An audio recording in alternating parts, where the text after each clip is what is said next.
Alright, I'm starting off my build. I'm just building the kit almost per the manual. There will be a slight change, but this is the Xray X1. This is the 2003 model, which is exciting because Formula 1 cars, RCs, they just look amazing. So I'm going to begin with the arms. Now, the nice thing about the arms is that they are identical, so it doesn't matter. So that's one really nice thing. To be honest, I wish my X4 was the same way. It's not. It's not. All of the arms, all the lower arms are totally different. I'm pretty sure there's no need for it, but you know, that's the way it was designed. So you're going to take these little plastic bushings. These actually just slide in, and that is it. Now, there is a ball that's going to go in here, and you have to be careful when installing it. And the reason why is because it is directional. Now, the other thing too is when installing these in the arms, try to install them so that they start going in straight. They'll slide in. If they start getting caught, then you're doing something wrong. And make sure that you install them on opposite sides so that you have a left and a right. Then you can just leave them. Now, let's see, where's that little bushing? Here we go. All right, so these are the little balls that will just clip in, and one of the things to notice is there's this little flat area. So this little flat area opposes this big flat area. So this will go in here. Now, I actually need a flat surface area, so let me just grab a board because I have to press this in.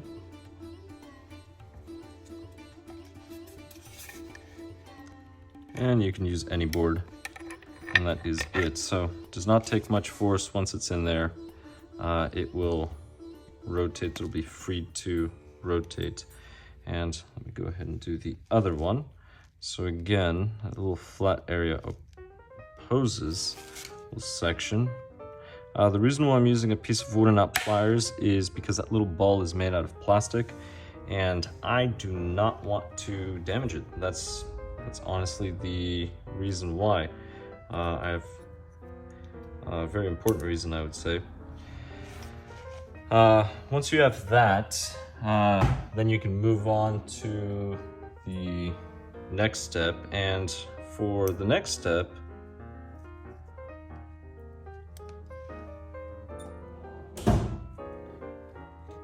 we actually need, look for them. There should be these little, oh, here we go. They're in this other bag, so I have to open up the bag. So it's little tiny O-rings that I will be needing. So I'll go ahead and move this off to the side. This, if you look at the instructions, you need to put CA glue all around the edges and in those two holes. You do that for any carbon chassis.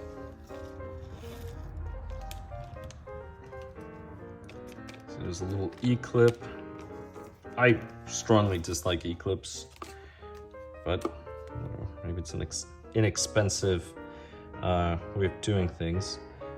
But let me go ahead and sort these out, which is always a good idea to just sort out all of your screws before you start. Put an E-clip here. I think it's just a piece. All right, here we go. So we have this little O-ring, and that little O-ring simply goes over, and this is this is pretty much what locks it. Now, F1 cars, if you're not familiar with F1 cars, they're based off pan cars, so they're very similar to pan cars. You notice the arms they're going to be different, suspension is going to be different. They're extremely light, and that's really the goal with them. Just make it lighter, make it faster.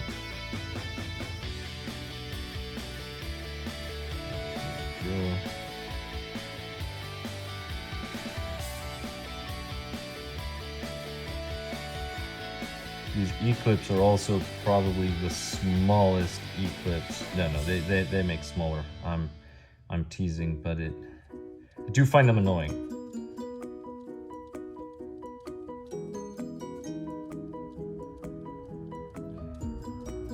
but I'm sure the kit will be worth it. I've been waiting for this for a while. Here we go. All right. Perfect. So now that this is set, I have the arms. I'm going to place them just down here. And the next step is to use these two little pieces of plastic right here. And these, when facing the arms, now if you look at the manual has the arms this way. So point it this way. I guess I can always rotate the manual. So these are going to be pointing that way. And it's really difficult to make a mistake because it's a small hole and then the big hole. So this little pin goes in the small hole, just like that. And then you'll have the larger hole. So not really something you can make a mistake. You can make a mistake on whether you put them on top or on bottom. So just make sure that they go on top in the top section. So this is the bottom section, that large little area. This, you know, with a little flat area, wherever you put the O-ring, that's the top. So this goes on top, just like that. And now we need the driver, and I'm going to need, let's see what screws it calls for, 6mm. So 6mm will be the smaller ones right here. And this is a 2mm driver.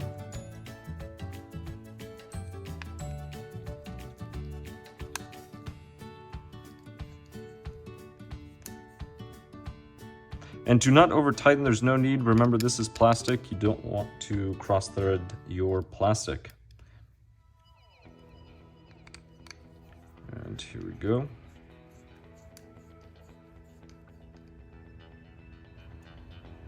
There it is.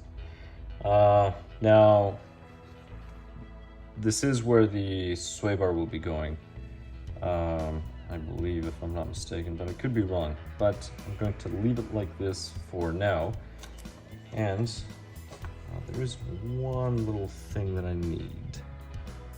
These, here we go. So I need these little bushings, and then I need these longer set screws. So these are 8mm, so these will go in here.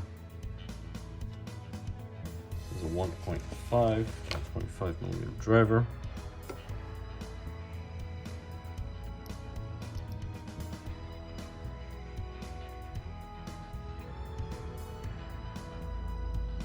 And when driving this in, you want to try to make sure this goes, you don't want to try to make sure, you want to make sure this goes as straight in here as possible.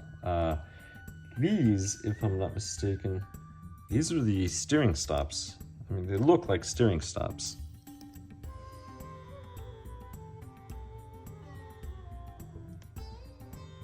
There we go.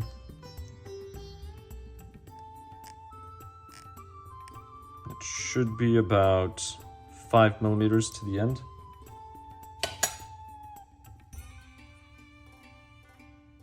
That's 5.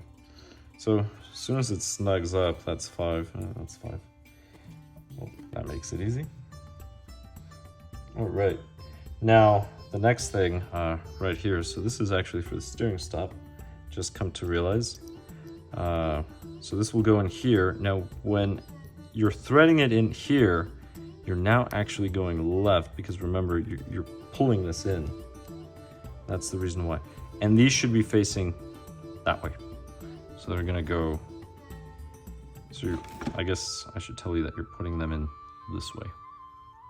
Just like this. So then you bring them in. I'm going to bring them really, really close. There. Stop right there. So stick the driver through, stick this in, move this toward it.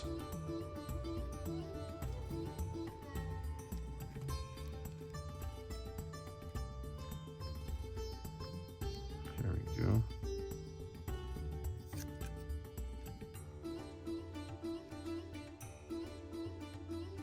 Right there. All right, perfect.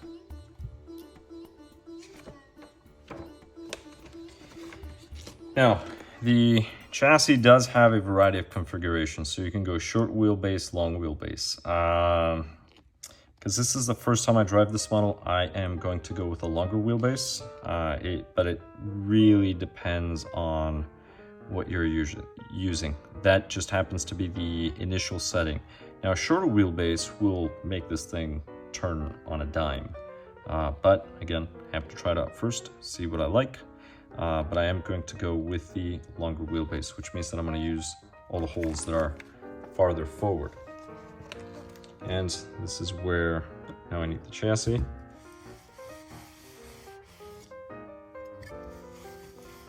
Just wiping off some of that residue off. So, do need to clean one little item. All right. Perfect. A little more. All right. Okay, perfect. So here it is. And if we look at the arms, right, so this is forward facing this way.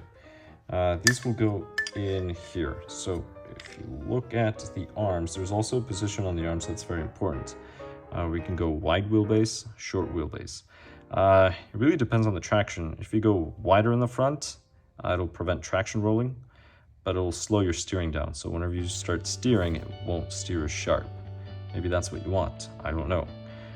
If you go the shorter wheelbase, it's going to turn on a dime, potentially. So if you go short and short, it'll be very agile at turning, but you can start traction rolling. I am going to go short here, but I'm going to go long over here, which is the initial setting. So for that, I need these right here.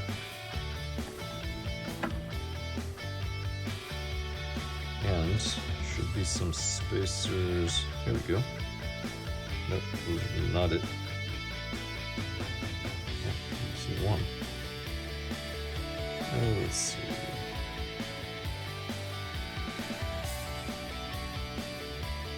Alright, so there's shims, but these shims are not included, so those are the ones I was looking for, but they are not included. That's just to adjust the height, so I'm not going to use them, and once I build it, I'll see how high it is. So this car will probably be pretty high off the ground, but it's going to be driven on asphalt, so that may end up being a good setting for it. So that being said, let me go ahead and get started. So the screws that I'm going to be using are these 6mm. So the 6mm, let me move the 8s out of the way, are these shorter ones. Now, if you torque screws properly, you really do not need thread lock. I'm using thread lock as a precaution. Just do not overuse it. That's very, very important.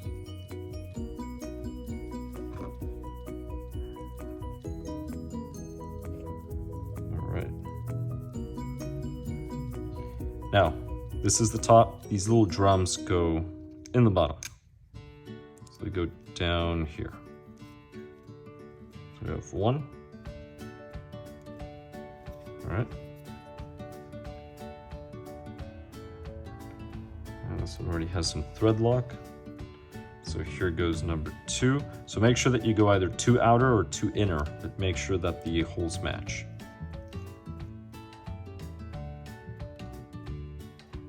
All right.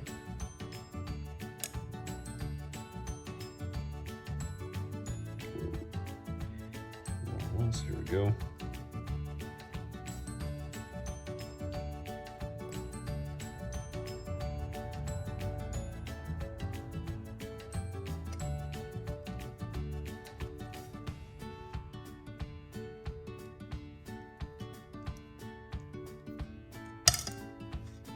And then you drop it for good luck. That's something that's also important. Obviously kidding. All right, here we go. Just gonna double check these others. All right, and we need one more.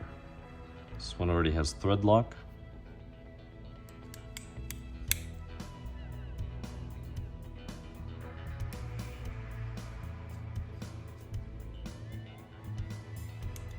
right.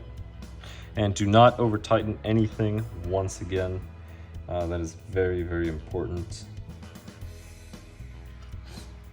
Now, these will go, so the holes that I'm going to be using, be using the forward holes, but because now I'm at the bottom, I have to use the countersunk screws. Now the countersunk screws, you have these 4 8mm screws. Those are the screws to use. So I'm going to go ahead and dab them since they're all here. Place them here. Oops.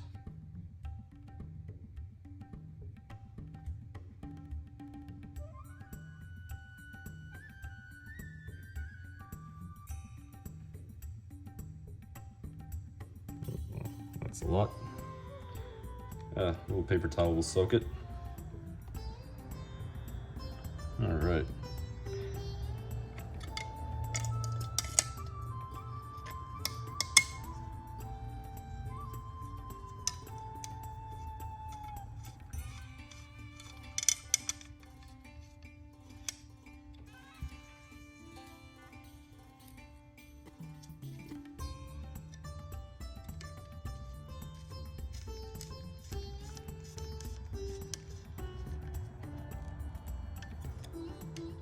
Snug is all you need for these. Now, quick note about the arms. The arms are actually fixed. These arms, yes, they are arms, so technically they're part of the suspension, but they're not really made to move freely up and down. You are going to get some flex from them, but it's really the top arms that actually move. So the reason why we have these arms up, or I should say as a separate piece from the chassis, is so that we can control the height of the vehicle. That's the reason why. So if you look at this, this will compensate for the height. You're going to have your kingpin here, tire will go here, and that's the reason why. Right. But these, I mean, you are going to get some flex because it's carbon fiber, but to be honest, it's so minimal. I mean, this stuff is so thick and rigid, you're not really going to get much from this. So I would say it's just negligible. They're fixed as far as I'm concerned. All right, and that is that.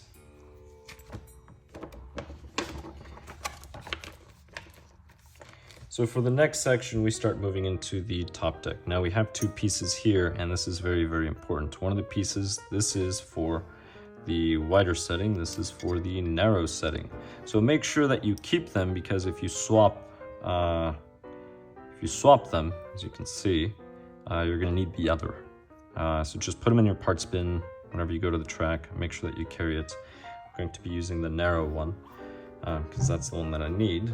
I'm also going to need this bit here, and this will go, let's see, there should be some guide holes, okay, so they slide, so it's these little slots in here. So this will slide, and I will need it. This thing's not really sliding. There we go, now it's slid.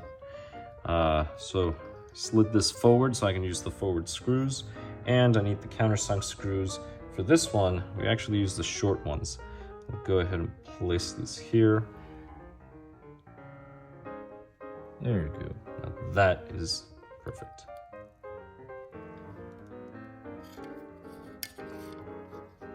Now, one thing, whenever you tighten something like this that requires multiple holes, make sure that you put all the screws, just set the screws, but don't tighten them fully. That way, if the piece needs to move any one direction, it can. But sometimes, let's just say you put one screw in, the second screw will not go in easily. And then you have to loosen it and, well, do it all over again. Snug is all you need, do not over tighten, and that is it for this piece right here. Now, the next piece, that was a combination between bit and piece, will be this. Now, one of the things to notice is one side, everything's pretty flat. This side right here, you see there's a little bit that was machined off.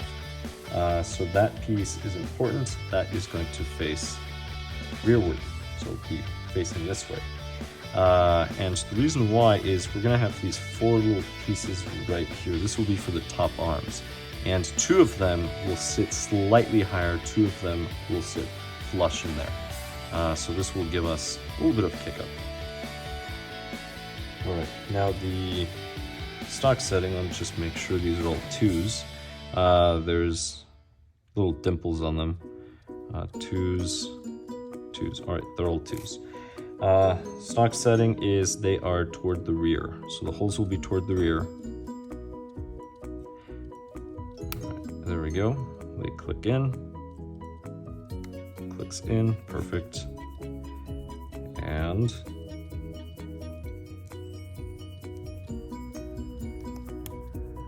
right in here.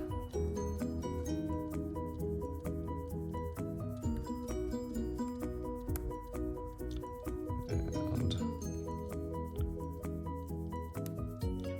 there we go. Right there. Now, for these, another thing that you're going to need is you're going to need 6mm screws. Now, we will need these button head screws. Go ahead and place them here.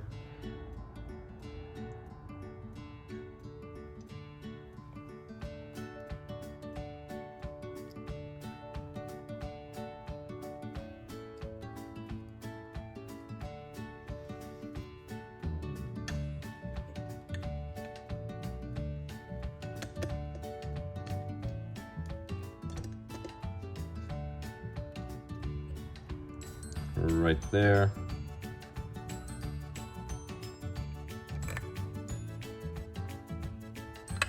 And right there. Now, I have a feeling I forgot something. I did. I'm supposed to use 4 of these and stick them in first. So let me go ahead and remove these.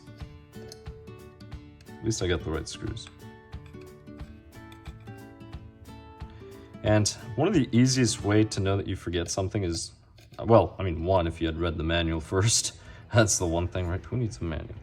But the other reason too is if you think about it, I mean, what's holding these from popping out? Nothing. So that's the reason why. Now, I'm going to be driving these in. I am not going to put thread lock, and there's a reason why I'm not going to put thread lock. I don't really need it. Not here.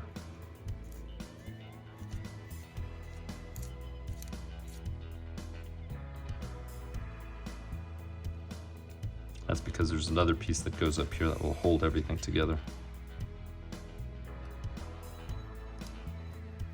There we go.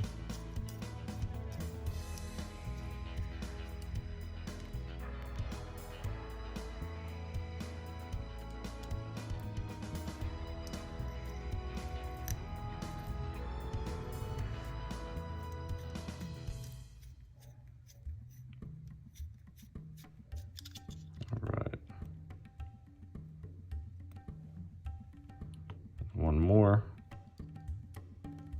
So if I use thread lock, it'll just be up here on the tips. If I use thread lock. Keep in mind this is the same as double nutting, so putting 2 nuts on there. Why? Because there's a thread here and the item that's going to go on top has a thread. So don't really need it. Go to the other screw. All right, so I'm just going to place it here. It makes it easier to guide because then I can just shift, it falls in the right place, and fabulous. Go here, another hole.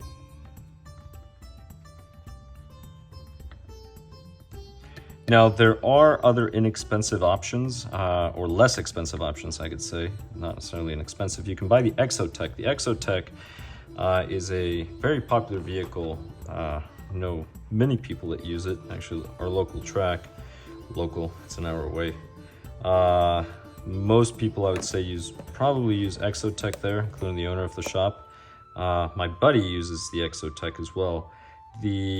What kept me from buying it, to be honest, and I kept waiting for this particular model to come out, is honestly all of the turnbuckles. I mean, that car has turnbuckles everywhere, and you make a mistake with one little measurement, you throw everything off, potentially. Now, I'm not saying it's a bad car, it's a great car. Well, for those with experience. This is just a simpler design, that's why. I mean, look at these arms versus turnbuckle. I mean, that's something to keep in mind. And we're gonna get to some other components where that will be the case as well. Let's see. All right, so far we've gone forward on everything. So everything's forward. And we now have, let's see, where are we? All right, I have that. I'm just double checking. I got ahead of the manual actually. So those are it, just making sure I don't need anything. I will not be using the brace. So I will not be using the brace. All right, if you're running carpet, you're probably going to want to use that brace. Just keep that in mind, but I am not going to use the brace. Now we have these. Now this is, these are the same exact upper arms as the X4, which is very nice because I already have spares. That's the other reason why I wanted this car. I know it's probably a dumb reason to buy a vehicle just because these happen to be the same. It's an insignificant number of parts, but the fact that they're the same is a good thing for me. Now, one of the things to keep in mind is the way the arms work. So FRRL, so this will go left side. So the front right will actually be the front left. And the reason why is it's front right on the X4, but here they're switched. So if you look here we go. So FRRL. So even though it says rear left, they're gonna go in the front. So that's something to keep in mind. So this one will go here, this one will go here, and these will eventually make it to the top. Now, where are they? Right, I mean, I see these. Here we go. You miss those. It's too similar to the towel. This is a 2mm, and I do like this system. I like the system on the X4. It's somewhat easy because it just slides in and out of this, so I do like this.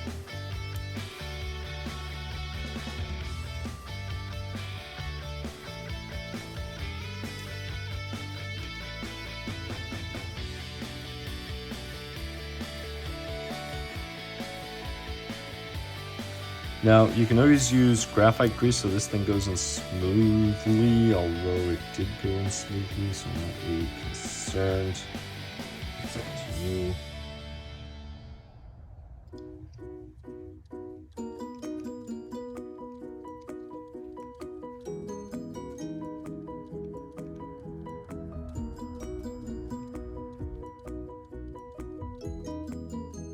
Alright, so I drove them in all the way to the line, and now what's going to end up happening is if you actually look at that plastic, you will notice that one side is shiny, the other one is not. That's the shiny part.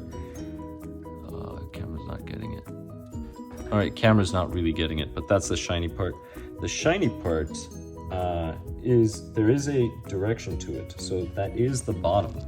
So if you look at this, bottom, note operation, so that's the shiny area, so that will go in the bottom. So when you get this, that's the shiny part, this will go in here, just like that. And one of the things too is notice that shiny dot, so that dot is going to go the bottom here, and all you do is you just press it, hold it, apply pressure, you need to apply pressure, and you're going to screw this, well, it's going to go in, but it's going to go in while you go the opposite direction. Need another driver to hold it. All right, let's see. So this is going to sit here. Shiny, okay, so shiny, that's the bottom. We'll do this, slide this in, and I will hold it this way. Set and go.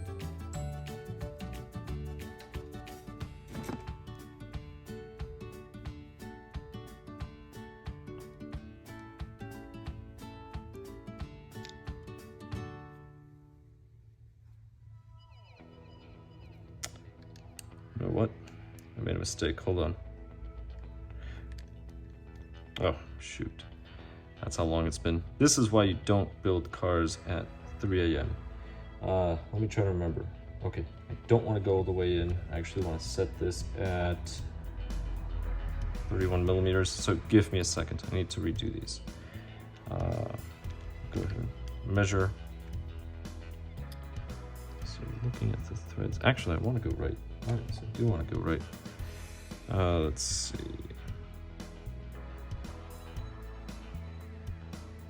Almost.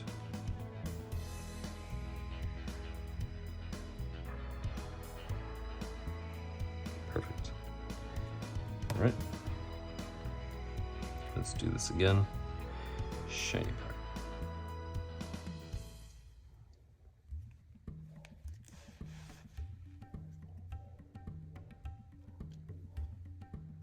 The only reason why I'm using the driver is so that part does not spin. So the reason why I do not want it to spin, so it starts going in here and it doesn't overturn and then accidentally go backwards. Now once it's there, I mean, then you can start going. It's a little cup in there that fits, so it's just going to start pulling it. So you keep tightening. And the thing is that the reason why you don't want to tighten it all the way, such as this, and you want it out, is because once you start tightening it in there, it's going to start tightening in here. That's the reason why. Should have remembered that from the X4. All right, let's go 31. And wow, nailed it. All right, perfect. So let's go ahead and do this one. And so again, there's a shiny side, goes down, so I'll go in here. Oops. Drop it for good luck. It helps. All right, so do that. Bring this up close.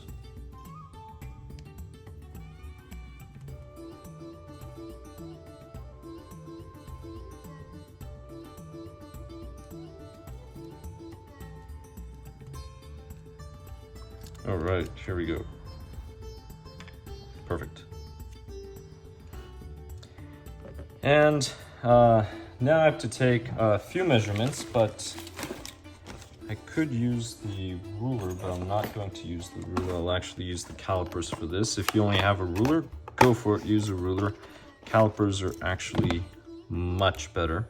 So you don't have to go wild and crazy. You can just get some nice digital calipers and that will work. So right now what I'm measuring is I actually want 27 millimeters from the back of the plastic to the front of the plastic. So let me go ahead and measure. So this is too much. This would actually be pretty close to the long arm setting, but I'm doing the short arm. Let me go ahead and close this. Let's see, yeah, it should be about 3 turns.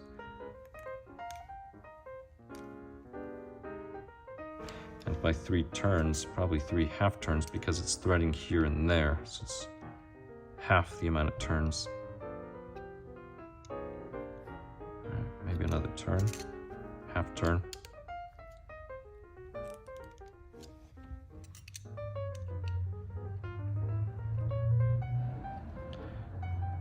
So again, something that's important is to make sure that you're on the plastic. And the reason why is that set screw that's holding everything in, that could be sticking out and then you get a false measurement.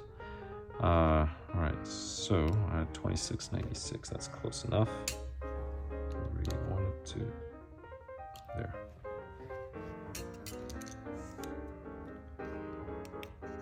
Oops. Here we go, so measure it back up. All right. Let's go ahead and tighten.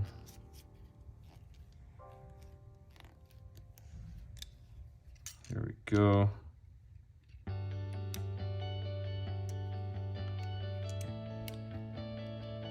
All right. To loosen now.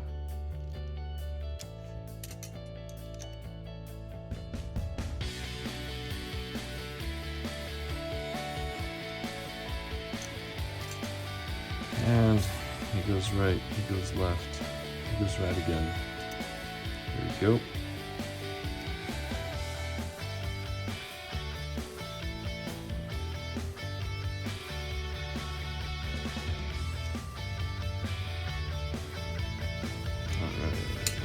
Almost there.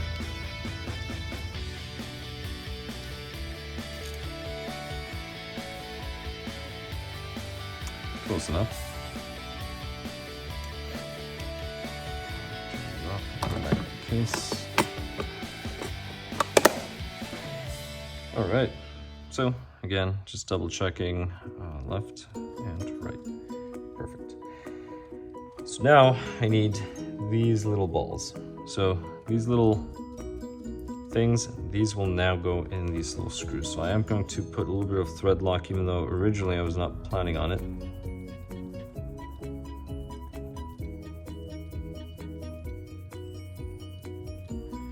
There we go.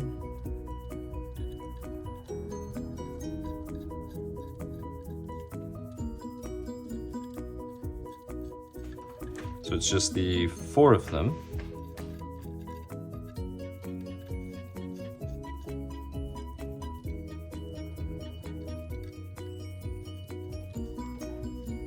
And I believe it's a 2.5, but it might be 2mm. Oh no, this is a 3. This is a 3mm driver. All right.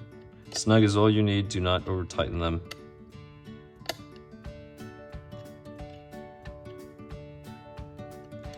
And that is it. Good. So now, go ahead and just cleaning the excess off. There we go. Perfect. All right, that is nice and clean. So now I can go ahead and just clip these on. So these will go in here. If you have a hard surface, it makes it a lot easier compared to if you don't. If I had a smaller piece of wood, that would actually help quite a lot.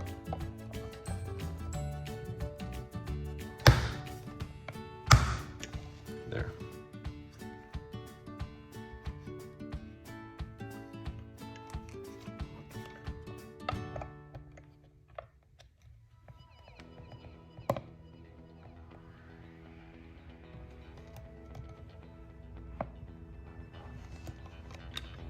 All right.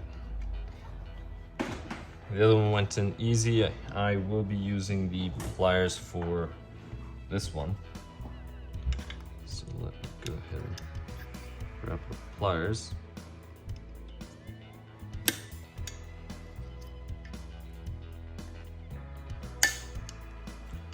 There we go.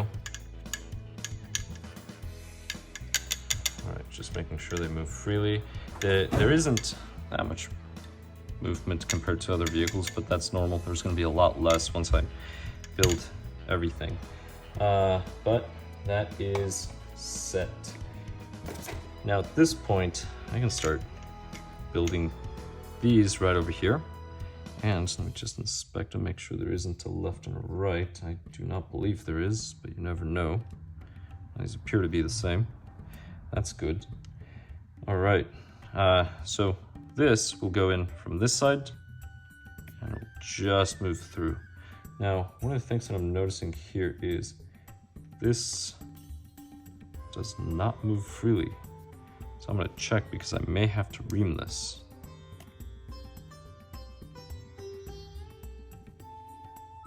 Oh, actually no, the wheels spin here. So I do have the wheels.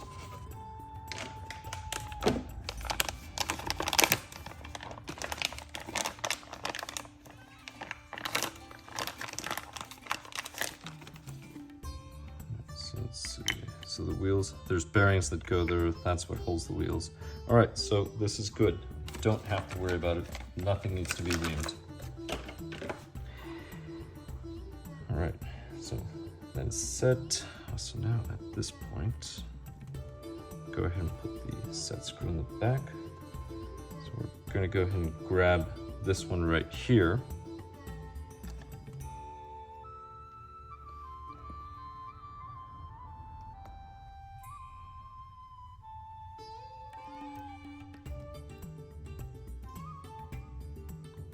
go.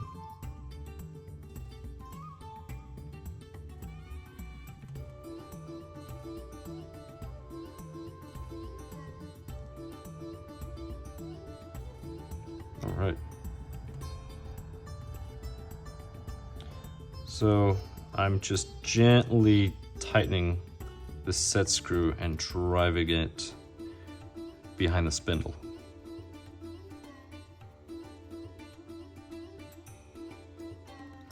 All right, that is it.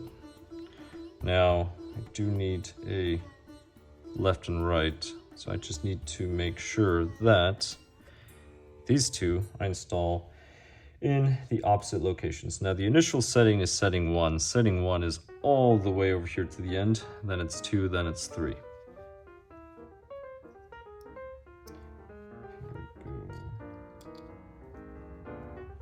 So setting 1 just makes it, it's the easiest. According to Xray, it's the easiest setting. Setting 2 will give you more steering response. And then 3 will just improve overall steering in general.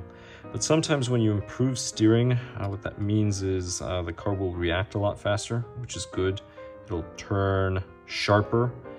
But if you're an individual that doesn't have the experience yet, you may oversteer. So that's sort of the issue. You need to know how to control oversteer. So that's generally a side effect. Now you can add a shim, for example, here, right in there, and that's for less bump steer. So it depends. I would say drive it first and then see if you need it or not. So bump steer, whenever the suspension flexes, the car goes left or right. So that's bump steer because it steers after a bump. All right, not using that brace.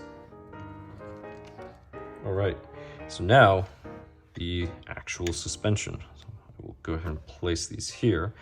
Suspension will use these. Now, I also have 20 billion shims that the suspension uses.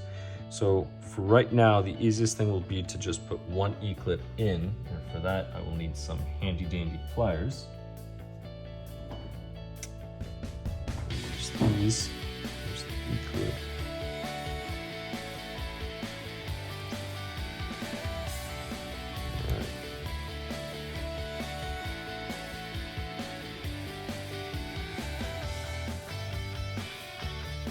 And whenever handling these, just be careful. Make sure they go in smoothly and make sure the little tooth for the E actually goes in the groove. If not, you're in trouble. The E-clip could just pop out. Because keep in mind, these are just springs. I mean, that's really all E-clips are springs. It's just a little spring goes in and then holds it. So if it doesn't go all the way in, it's just like this. Something pushes it slightly, it's just going to shoot out. All right, we have the spring, so we need 2 shims. Now the question is it 2 of these smaller shims, or is it 2 of the larger ones? I want to say it's these larger ones, but let's just double check. All right, those are millimeter. All right, so it is the larger ones. So we'll go with 2 of these larger ones, and we'll just set these in. Right here.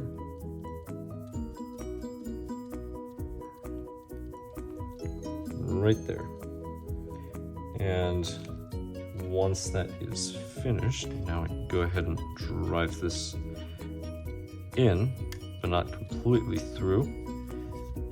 Well, I guess I could, there's enough play. Right, so there's one, and one quick little thing. Spring goes first.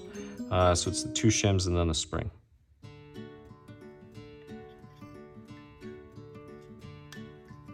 This will go in here. And now you're going to be using 1 millimeter shim. Right here. So these will go for the other arm. And now I get to use 3 of these. Now, yes, why 3 halves? Why don't they just include more 1 millimeters? So you can adjust. Then you can just remove the shims at 1/2 millimeter, make fine adjustments. So the adjustments will be in 1/2 millimeter.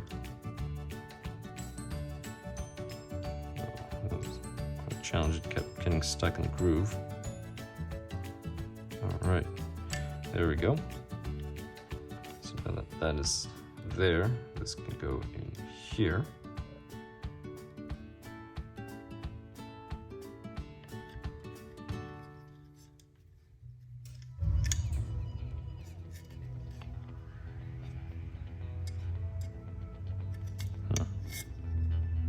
Ah. Gee, that would have been nice to know. Right, so remember that little set screw that we put in the back? Yeah, do not tighten that thing fully, because you have to spin this thing. So the spindle actually has a hole, and that piece is going to go through it. That's the reason why. So now this has fallen through. There it is. I'm not going to worry about it right now. Let's see. So at this point, it's really the shims that I need. Wait a minute. I'm out of shims. What's going on? Let's see. All right, so there I used. Oh my goodness. Sheesh. Okay, let's undo this. All right, so I read the one. It wasn't a millimeter shim. It was 2.5 millimeter shims here. So I'm actually going to remove the 2 millimeter shims that I used. Let me just get all these shims out. It'll be easier. At least most of them. No, I'll get them all. All right. So it's 2.5 millimeter shims for a total of 1 millimeter. That's what it called for. So now I can do the spring. Push this through. Stick this on. Nope, I need shims. So shims, I need 3 of these 0.5.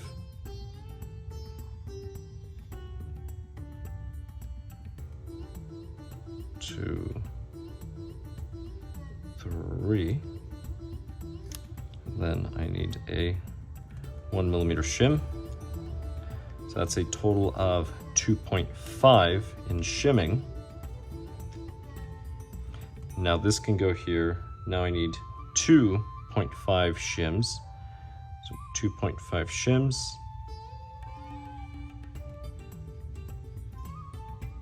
And a 1 millimeter shim, which I believe. To go to the side, yes I do. Right here. So now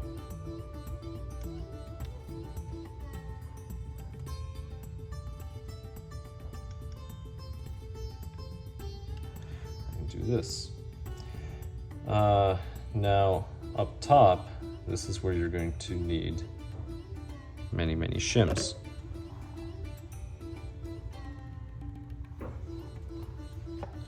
So let's see. So 3.5 on the shims. Don't have enough shims. Let's see, 1, 2.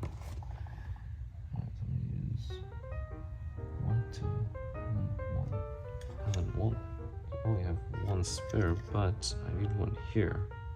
There aren't enough.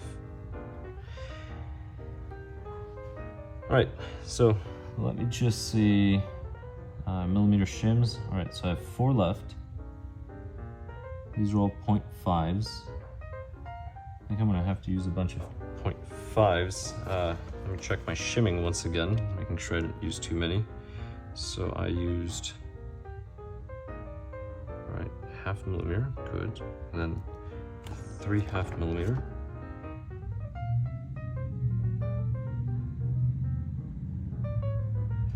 Oh, great.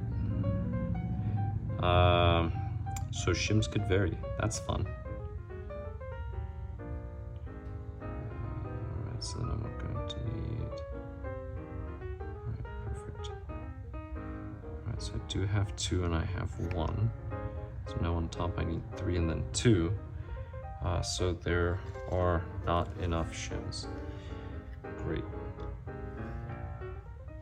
Do I have shims somewhere else? Well, I'll leave it like this for now.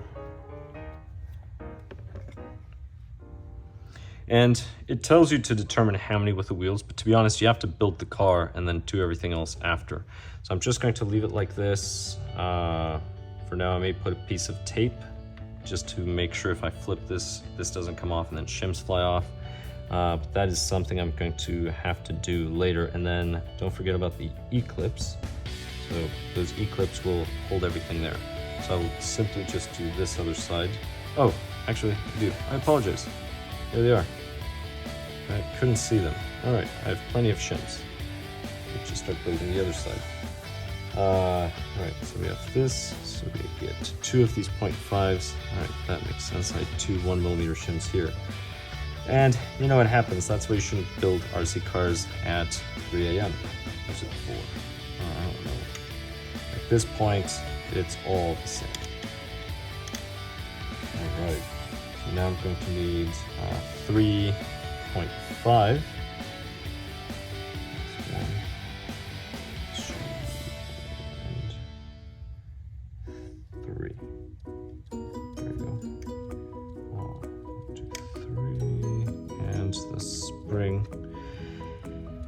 Which is silver. Oh, spring's already in there. I have no idea why I was looking for spring. But those are 3. Now a millimeter. So millimeter shim goes in here. And this will go in here. And I have to do the same thing. I need to back out that set screw.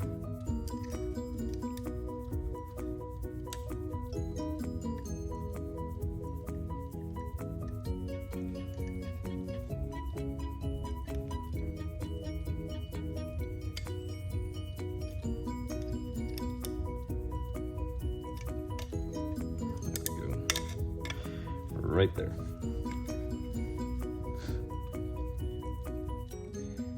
And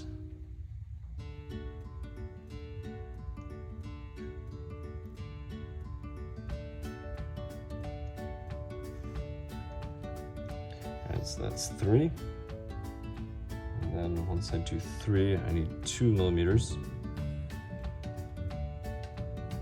Wait, no. I need 1. 1 millimeter. All right, perfect. Now this will go in here, and now everything is good. 1, 2, 3, 4, and I am missing 1. Is there 1 in the bag? There is not 1 in the bag. All right, these are all millimeter. Do I have too many? Unless the shim got stuck somewhere, I'm pretty sure I am missing a shim. Nope, I made a mistake right over here. Added 3 instead of 2. Perfect. It is, so sometimes you will have missing parts, but it's very, very rare. Very rare. So now I can just put 3 shims.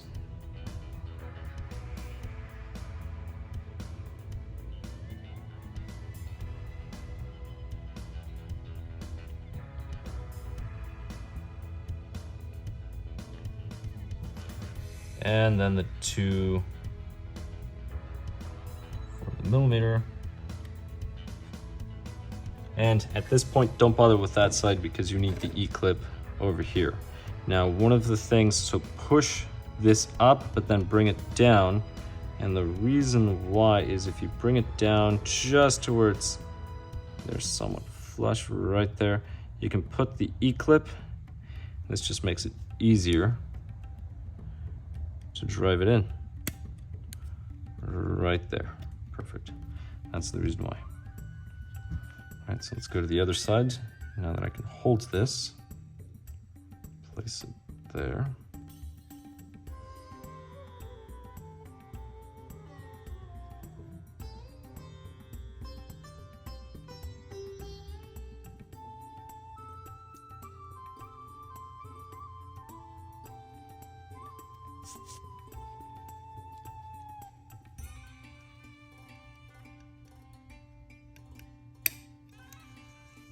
Perfect. And that is it. So your suspension, I mean, that's this is it. So, just like in pan cars, there's really nothing else. Except for there's something odd. I will have to check everything, but so yeah, that one sits well, this one does not. Something happened. All right, well, I'll check that later. I'm going to continue on with the build. That's probably something I will have to check when it comes to tuning. And we will see. Looking at the shims, both sides are built the same. So I will double check this after, because you don't want your suspension to be different on one side versus the other. That's the reason why. I do have that, and I do have these. But I will go ahead and move on to the next one. Although, now that I think about it, it's probably the set screw. Yep, that's what it is. That is precisely.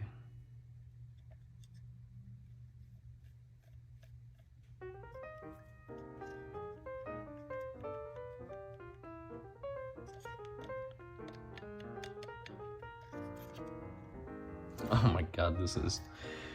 Okay, I just realized it's a very, very dumb mistake. And see these little balls here? I didn't press those in. I was supposed to press those in, and I did not. That makes sense why everything is goofed up. And I know I was going to move on, but I couldn't. To be honest, I could not move on until I fixed this. So that is going to make all of the difference. The issue now is removing E-clips. Another thing I dislike. Oh, perfect. All right, that wasn't too bad. All right, let's go ahead and take one of these. So these little drums, this should have gone in here. Perfect. All right, now this will sit in here. Yeah, that was, to be honest, it was way too much slop, and Xray makes very good quality products, so for me, it was just surprising, and, yeah, it's Xray quality. Sloppy guy building it. I'm kidding, I'm not that sloppy, that's the reason why I'm fixing it now. Ah, perfect, okay. That's the way it's supposed to sit. Wonderful, wonderful. All right.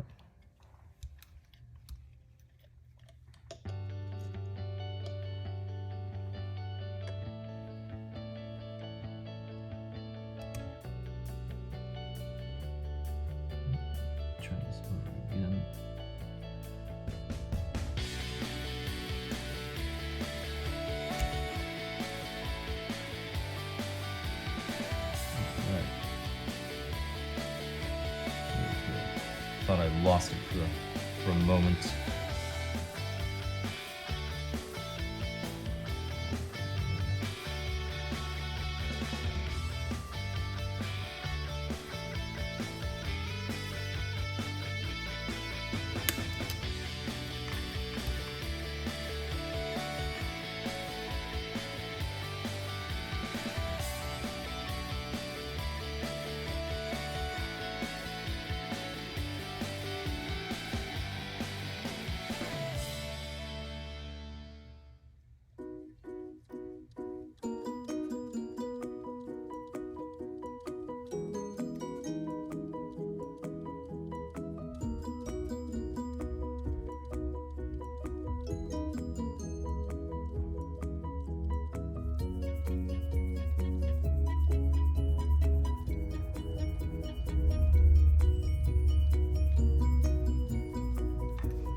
There we go.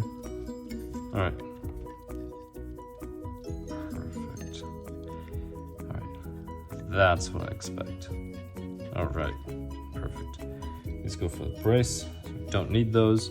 Now I'm gonna pull the other bag. So at this point, let's see, bag 2. It's bag 3. So it's 5 and 2 right here. which I previously opened to remove one of these parts that I needed to apply CA glue to.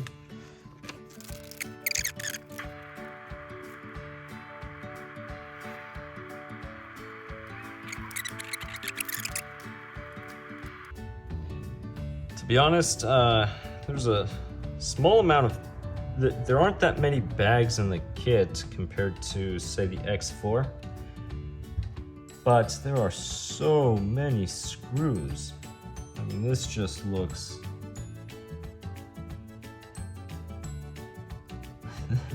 This looks really time consuming. This is probably going to take me longer than I was actually expecting when I first opened the box and saw how many little bags there were. I thought this would be maybe a short build. Not so much anymore.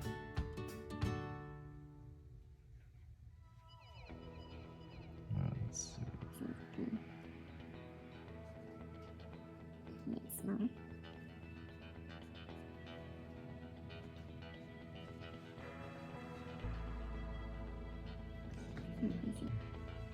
So be careful with these flathead screws. There's actually two different sizes and they're very, very close.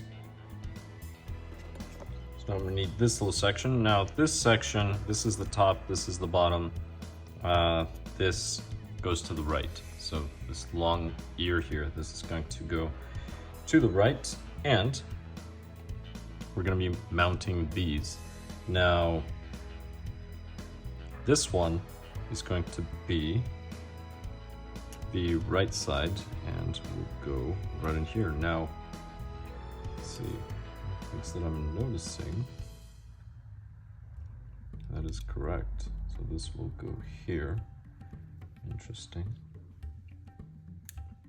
This one does not have pins to line it up, so this lines up only with the screws, but there's a little hole there, which I'm wondering why there's a hole there if this doesn't have a pin to line up. That I find strange.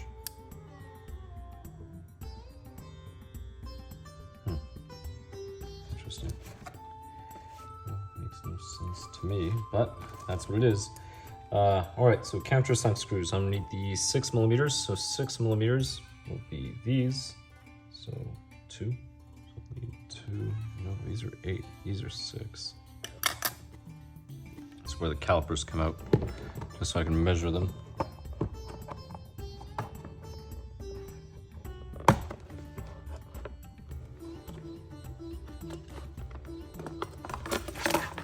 Maybe they're all the same and I'm thinking they're a different size. It's a possibility.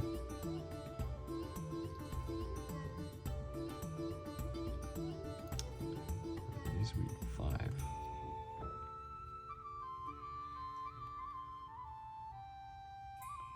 Alright, so these are 5. So these have to be the 6. Alright, so these are the 6.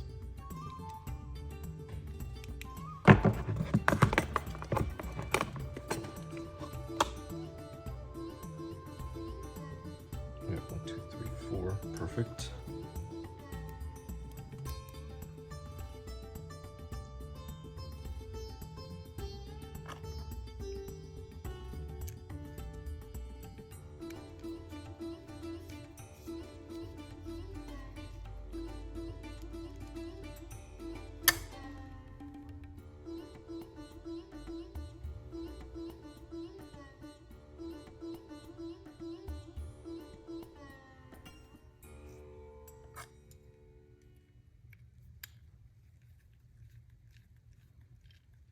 All right.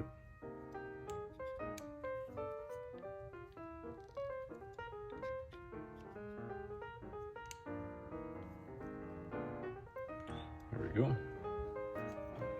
That's one. I can go ahead and install the other.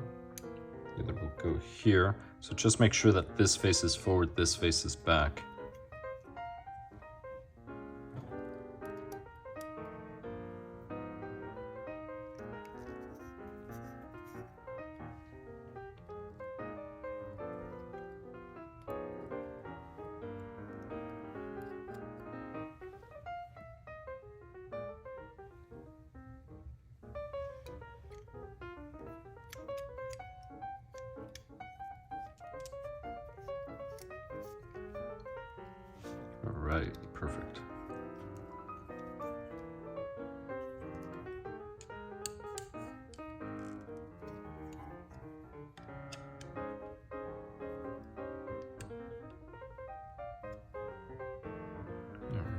interesting. This screw already has some rust. I'll replace that at a later time. And now I need the rear brace, which is this one right here.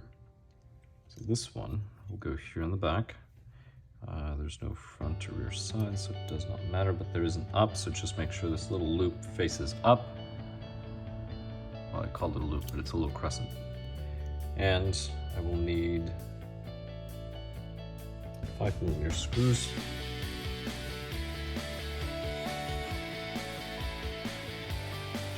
There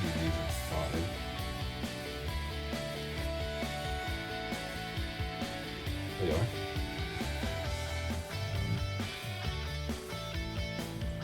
Here.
Go.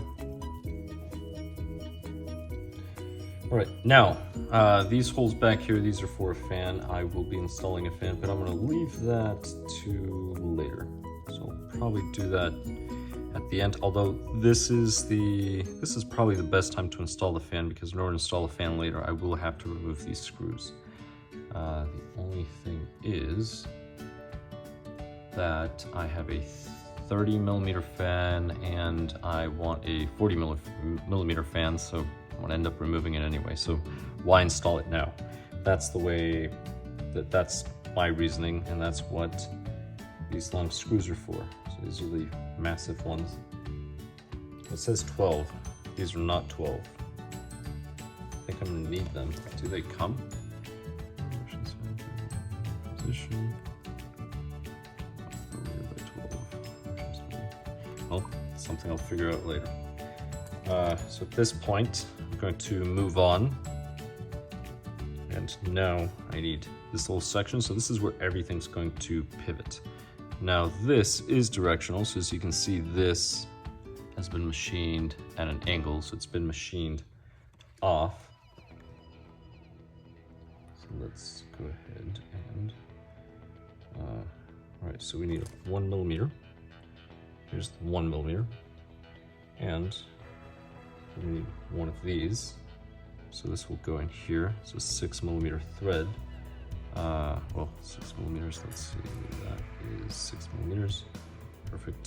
So this will go in here. 1mm. Small amount of thread lock, and this will go on the flat side.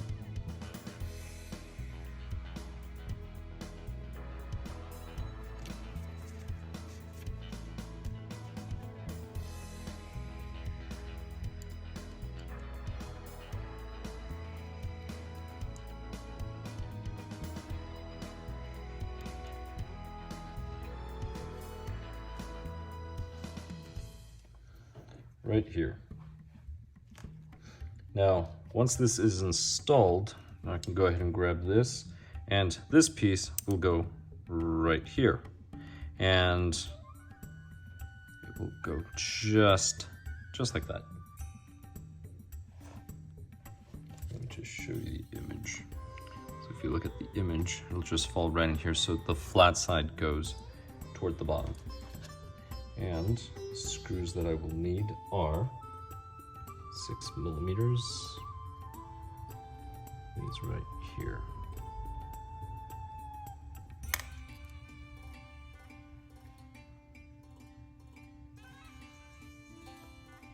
it worked.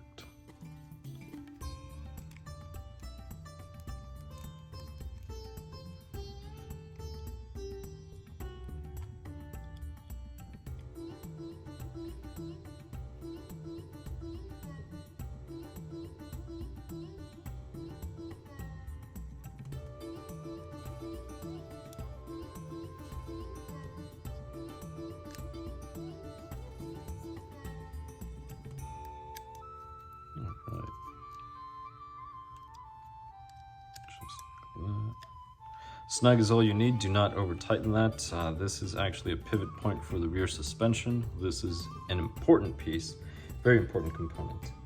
All right, and now go ahead and set this off to the side, and I'm going to need the other one, which is slightly longer.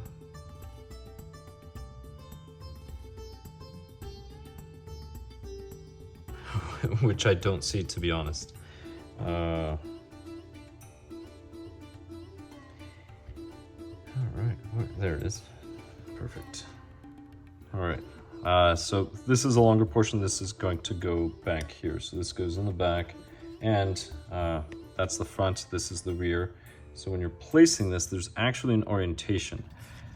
This large hump, this faces up. So that's going to face up. And then there's a short and long. So it goes from short to long.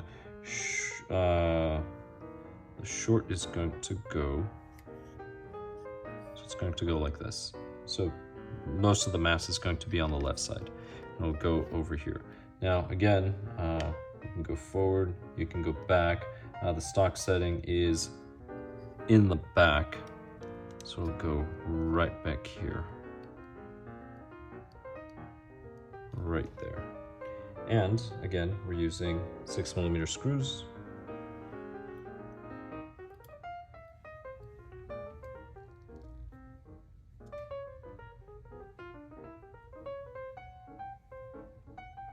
There we go.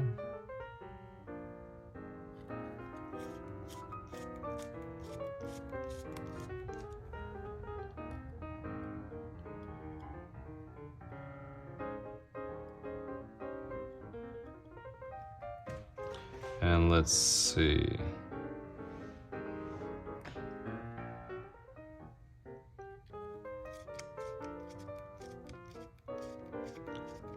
Right here.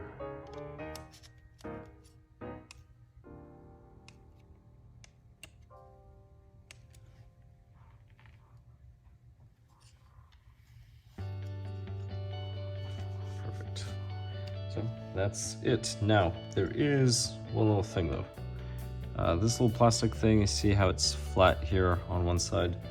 So when you install that, that flat part goes toward the bottom. And I have a really bad feeling I was supposed to install this before. Yep, yes, I was certainly supposed to install it beforehand. So again, another reason why you don't build things at 4 a.m. 4 a.m. yet? But it's not a big deal, to be honest. You just have to loosen it a little, and you can remove the entire thing. But if you just loosen enough, that will slide through. Just to make sure it's the correct orientation. Go ahead and push this out. I actually need to spin this. Alright, so I need to spin this really quick. Let me do this.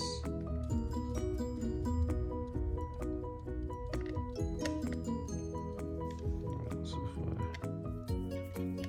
I'm trying to use the pliers just so I can push it out.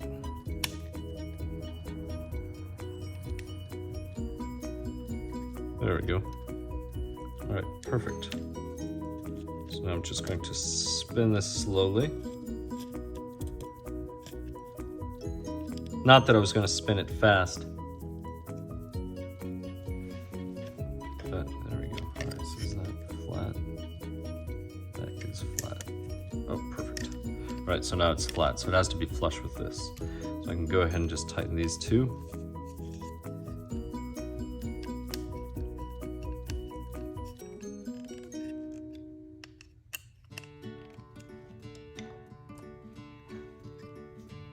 right there. And that is it. So just make sure that that plastic bushing goes front to rear. That's really all you need. And again, the rest of the settings, you'll just adjust once you start driving the car. And now, let's see. So there's a screw that goes somewhere down here. Right there. All right, so we will be driving this. This will go in here. Oh, this is very loose. That's what it's for. Makes sense. So there's a screw that goes in here. What that screw is going to do is it's going to tighten this so this doesn't fall out. And that screw should be a 6mm button screw, which would be this one. This one's a very important screw. I mean, they're all important, really.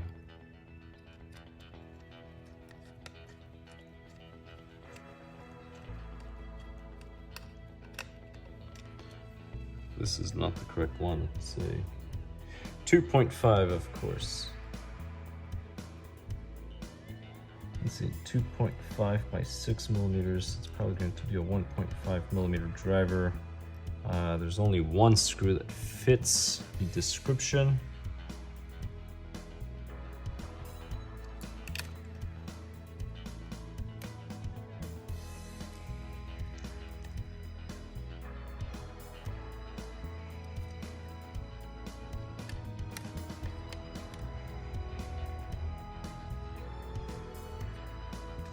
All right.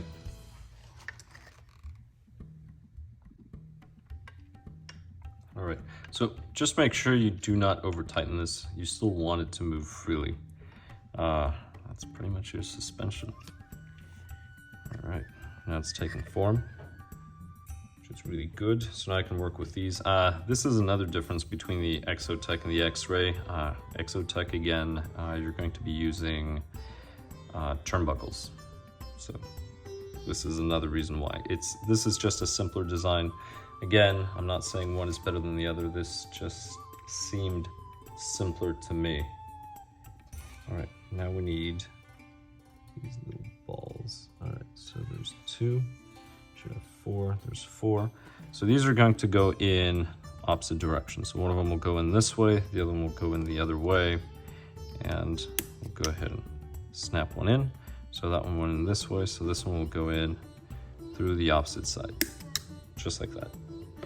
And I will do the same to the other one.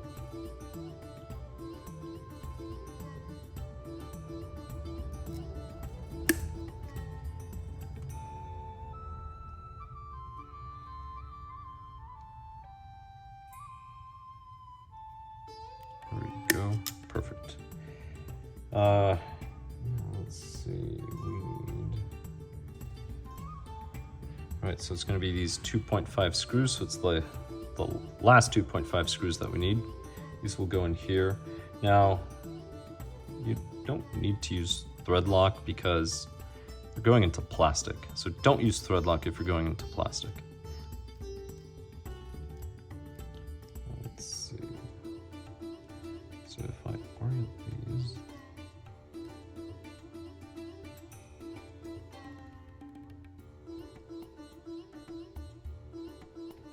Right, so I'm just tightening these enough so the pivot ball doesn't fly out, but they have to move freely. So if the pivot ball doesn't move freely,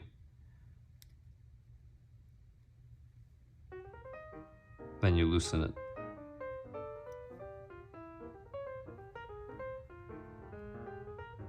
All right.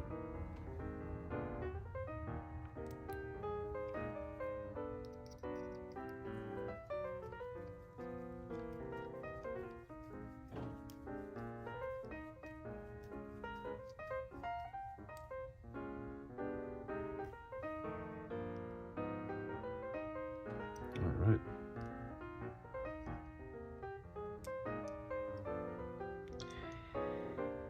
Here we go. So that one is set.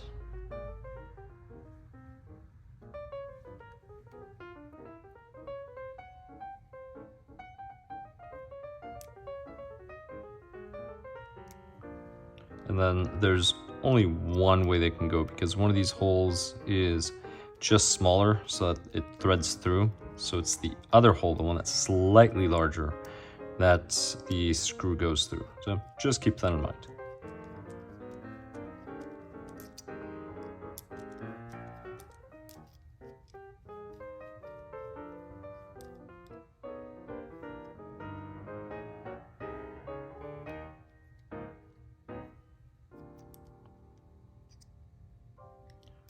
Let's see.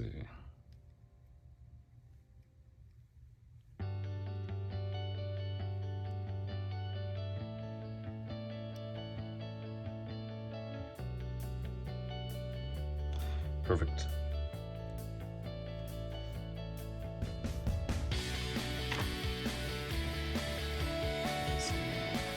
These blocks. So these will key in. They will key in these small little holes. Just go there. But do hold on to it, because now you need the screws. So the screws for these use 5mm screws, which are those tiny little guys.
Go.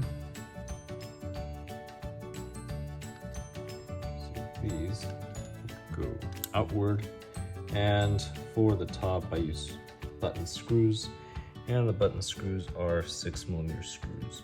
So there's two. Actually, double check the size. Here we go. Accidentally mixed them. There we go. All right, perfect. So these are the ones I need.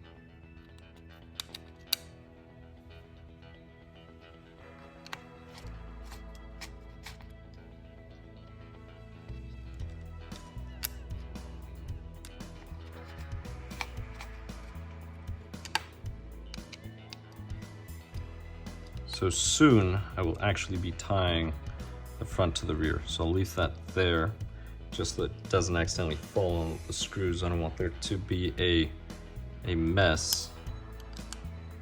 Let's go ahead and put this here.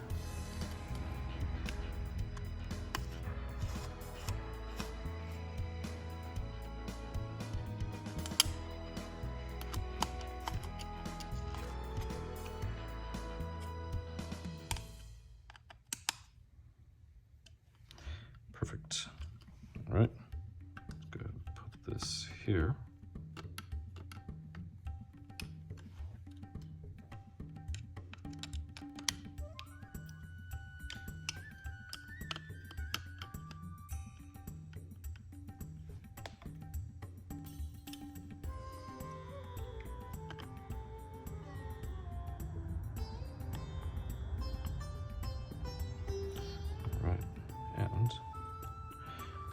and set it. So these will be connecting everything.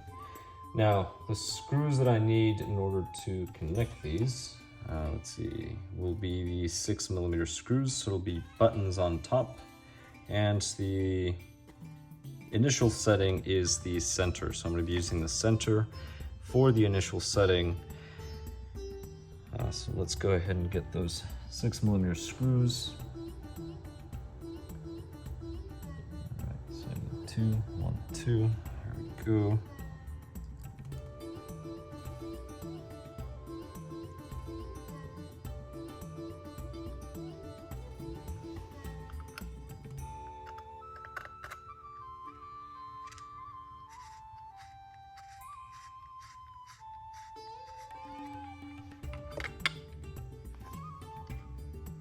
Now, okay, that's what I was trying to avoid. That's what I was trying to give instructions. Now this one actually held, but just use another driver for this other side in case it just keeps spinning and spinning. So this will go here, all right? So we have number 2.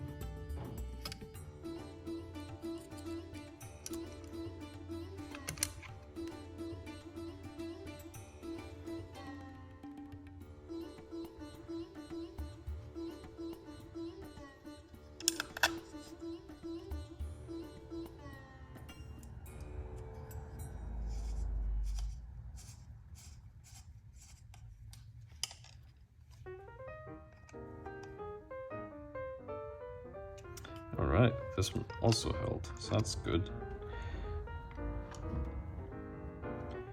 And now, this actually goes through the bottom, so I will need button screws for these. And the button screws are also 6mm, so 6mm button screws will be these right here. There's plenty of perfect.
Perfect.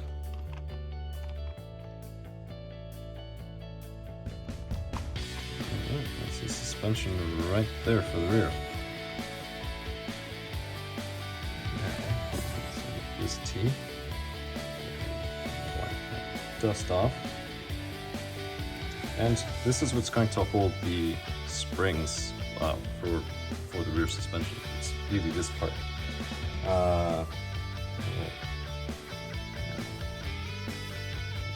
This way. Now, a quick little thing about the orientation. All of these countersunk holes, if you place them to the top, it'll make it easier because you're going to have to drive 2 of these from what is actually the bottom, right now facing up, and then flipping this over, and then tightening this up. Now, you do not need thread lock for this, and the reason why is these are nylon nuts. So, nylon nuts, you do not need thread lock, do not use thread lock. There we go.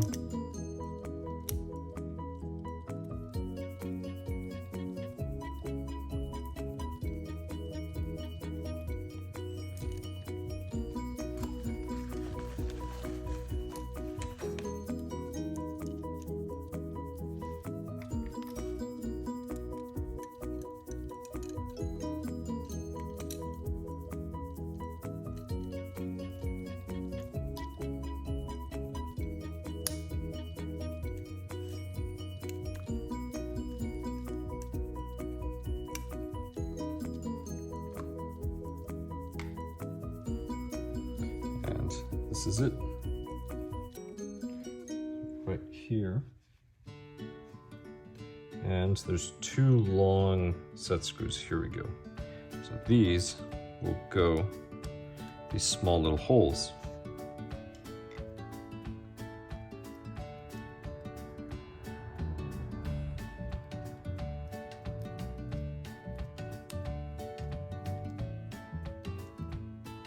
Now make sure that when you drive these, you drive them slow, because the metal going into the carbon fiber, it does create a lot of heat. So you are going to heat them up. You can feel the heat on the screw. So don't go too fast, just take it slow. The other thing too is you really do not want to risk chipping the carbon fiber.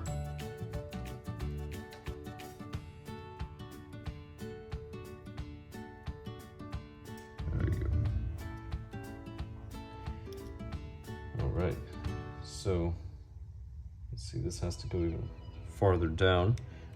Let me get a measurement real quick. Alright, so these are the little set screws. So there's a nut that's going to hold it.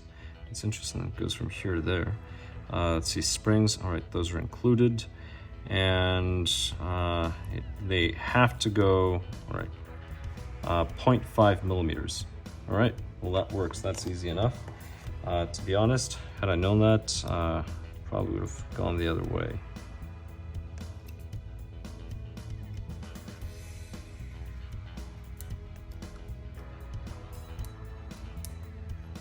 Whew, that is hot.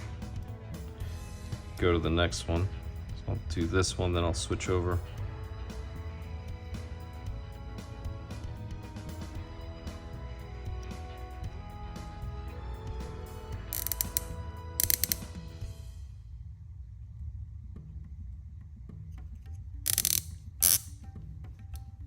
So I'm backing it out and then driving it forward again.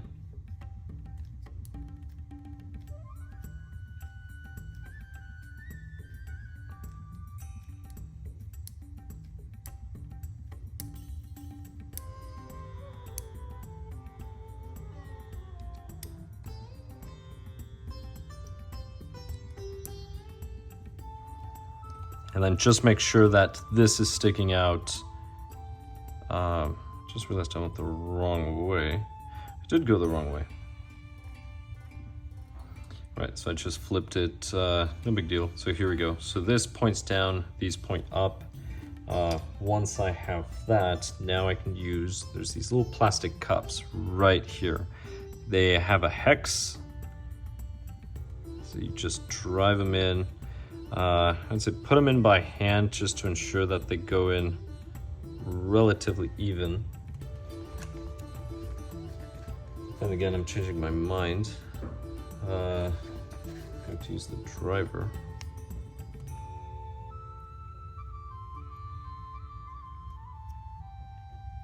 No. So little by little, I'm trying to drive this. So these little cups, I'm trying to drive them as straight as possible in this little section.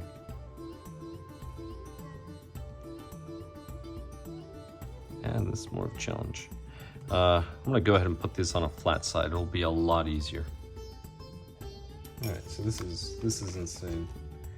I'm gonna check to see if there's a correction somewhere or something that I missed. So it shows 5 millimeters. So the distance from here to there should be 5 millimeters. The chassis is 2 millimeters, that's 7. There's 0.5 millimeters there, and that's 7.5. This is 8 millimeters long. This is not going to thread to only 0.5 millimeter. Let me go to the next page.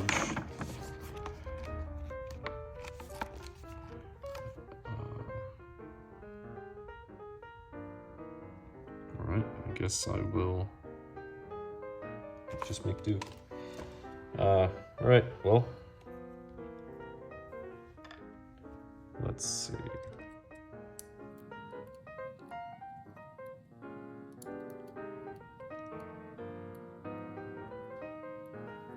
Notice the line. It is possible that the line is drawn to the wrong section. That is a possibility. So I'm just going to set these to be about the same.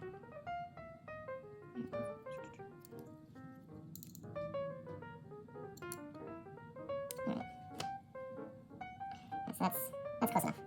All right. Let's see.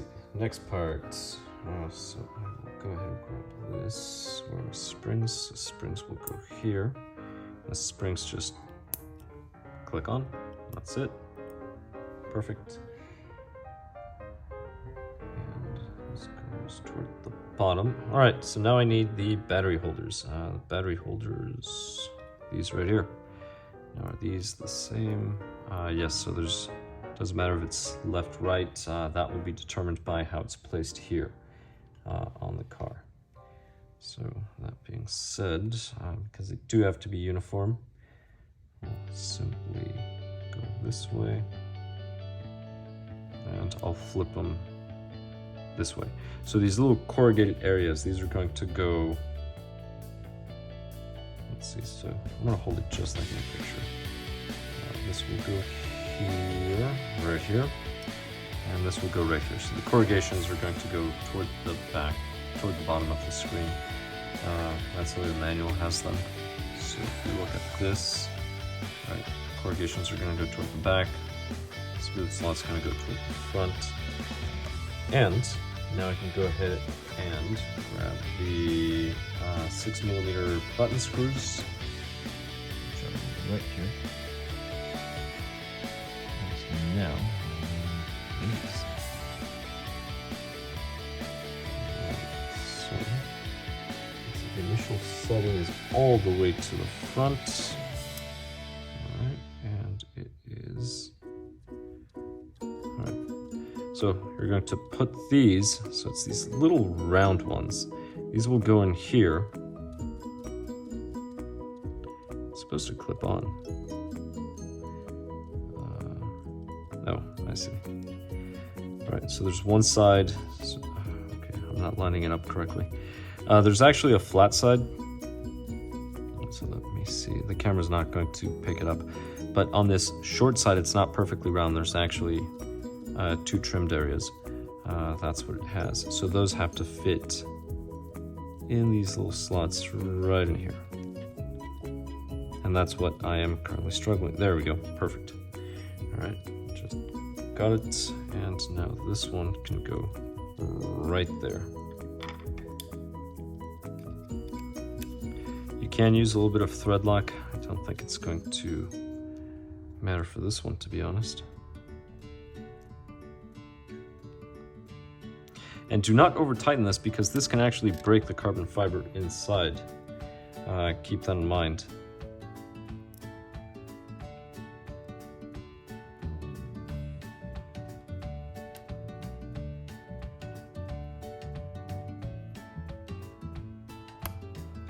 Perfect. Now, this will go here. And this will go right here.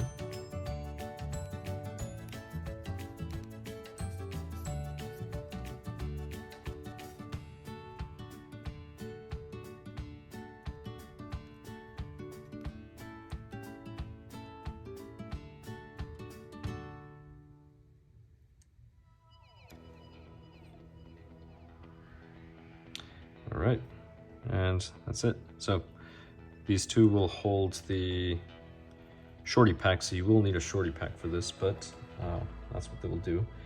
So at this point, I can go ahead and grab the cylinders. The question is which one's 13mm. These look like they're 13. And all right, perfect. So these are the 13mm. And more 6mm.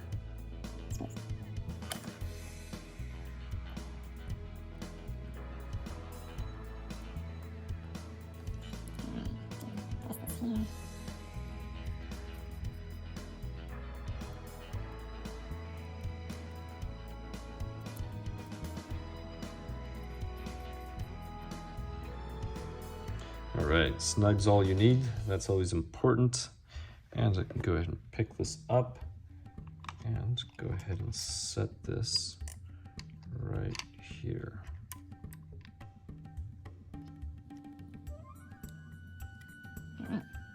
And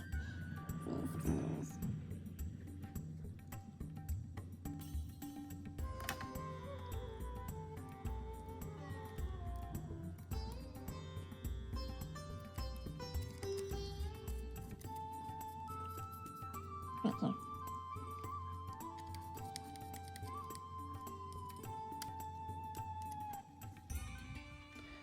And that's it. So we have the springs. That's it. That's it for the suspension. It just does that. Well, I mean, that's not it, but you know, the springs just kind of sit there. So it's quite simple. I mean, they are pan cars, so pan cars are actually simple. Again, it's all about weight reduction, and that's really what it's about.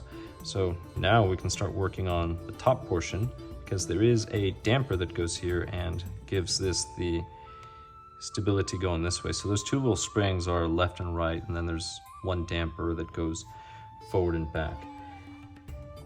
And in order to do that, we will need this piece right here. Now, this section, this goes forward, but that countersunk portion goes down, so it faces down this way. And that's because you have a countersunk screw that goes up, which is an 8mm. Right here. So this one would go here. And interesting, I may have to undo some of this stuff once I do the other damper. I'm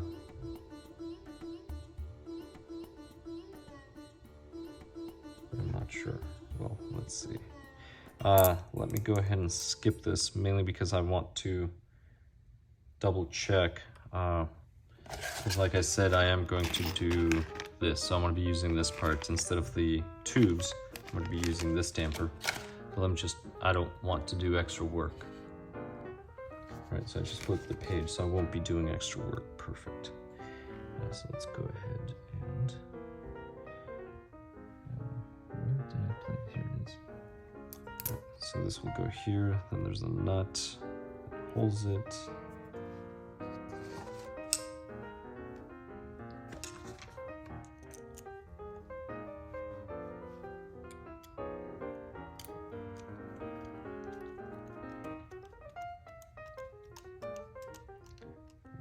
So I have this, perfect. So this is just a screw nut, that's all it is. Now I can go ahead and grab these. Now these will go from the bottom up, just like the other one. So I'm going to end up with 3 nuts right here.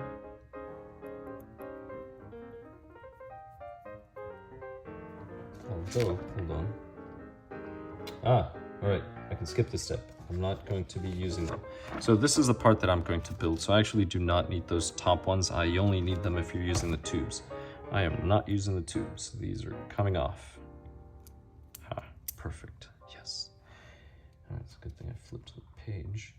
But that means that I need to build the damper. So let me go ahead and get those parts out just so I can build the damper, and I can install all of this properly and not install too many things. All right, so this is the damper kit. So this is 378100. So this is the side shock absorber set from Xray. And I will be installing this. Now I do have a variety of parts here, so I need to get these out of the way. Now, the reason why I am going with this is because I really, really do not want the tubes. That's the reason why. I simply do not want the tubes. So it does come with instructions, so the instructions are here. Pretty straightforward. Unfortunately, it comes with a bunch of E-clips. Actually, even one E-clip is too much for my liking. But one of the nice things, they always have these little pack things. If you're missing parts, just contact Xray. I would say they have very good quality control. But that's just my opinion.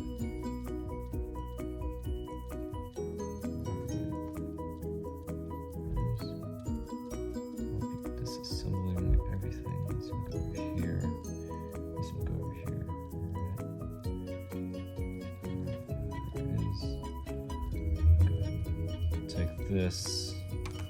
All right, so these I'm going to be careful, so I'm going to snip these off.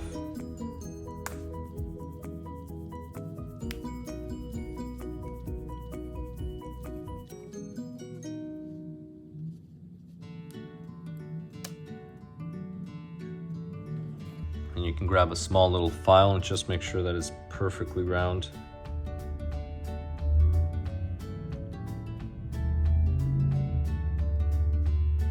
Just make sure you do not take too much material off. That's very important. You want to take just enough. Go. Perfect. Let's see this again.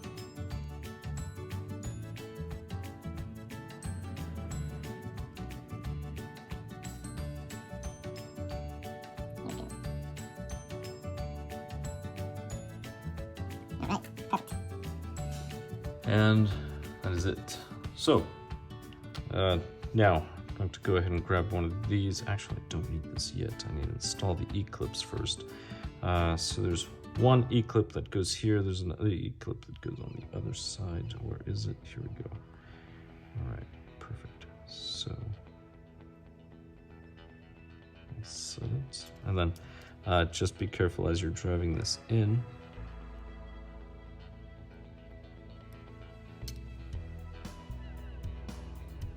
There. So just make sure the whole E is in properly. So we have that little section. And then after that, I need, here it is. All right, so this is the little piston.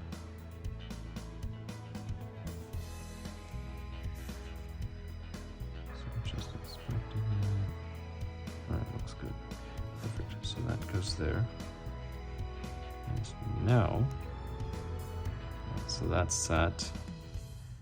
Now we need the other E-clip. The other E-clip will go right in there. It's a little piece of flint. Okay, got rid of it.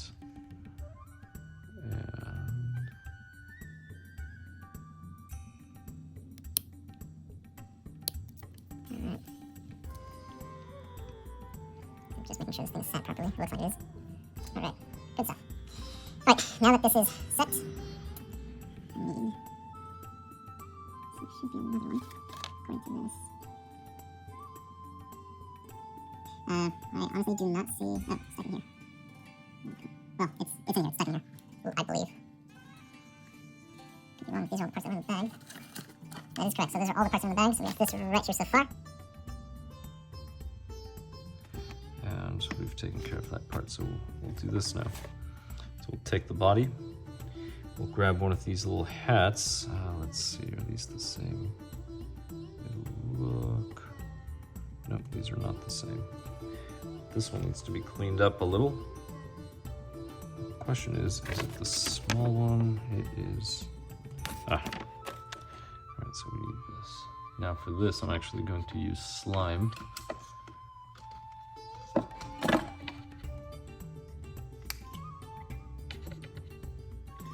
Says to grease it, but I'm going to use slime. I find this green slime to be a lot better. Alright, why did I place it here? Well, at least that's slimed, so that's good. So I'll go ahead and place this right in there.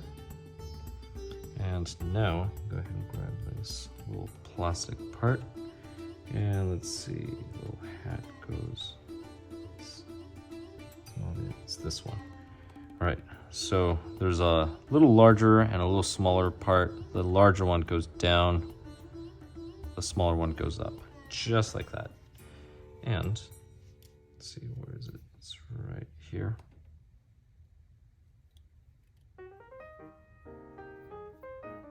So I'll tighten it, but I will not tighten it all the way, because sometimes when you tighten it all the way, it puts pressure on the O-ring, so it'll be harder to put the shaft through. That's the reason why. So now that this is complete, I can go ahead and put the shaft right through here. Now there is some slime here on this section, so that can now go here. just put some slime on the other section. So both slimed. Although I didn't need to because oil's gonna go over here. Should have thought about that. But I did not. All right, so now that it's through, now I can go ahead and tighten everything. And you will feel that this will tighten as well. But there it is. So this is now tight. So at this point, I can now go ahead and grab this and I can go ahead and fill it. So now for the oil, they are recommending 350 CST to begin with, and that is fine. So let me just find that oil, a bunch of oils here. All right, so I do have some. Now, I think I said 300 CST. I meant 350 CST, which is about 30 weight. Wow,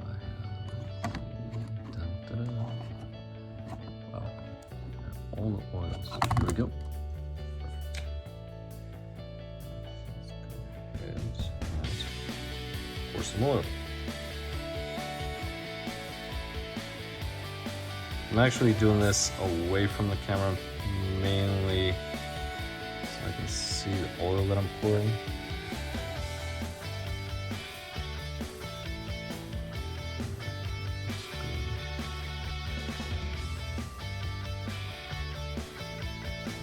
There's an air bubble. And I'm just bleeding it, so I'm just moving it up and down.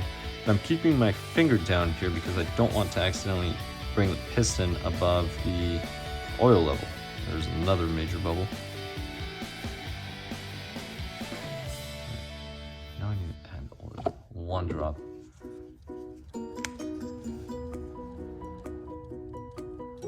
Oh, I think I spilt more on the towel.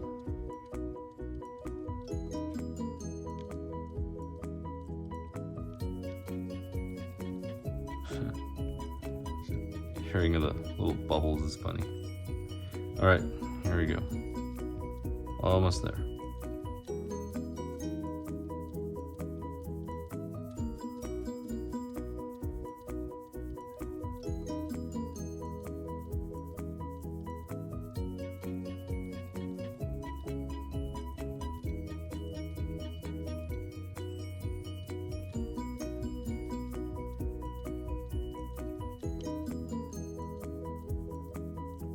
More air bubbles.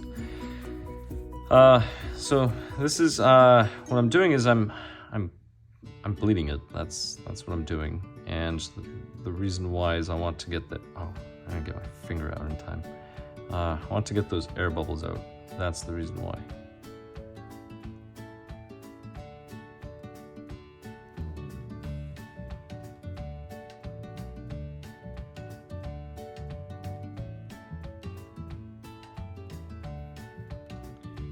See how much oil.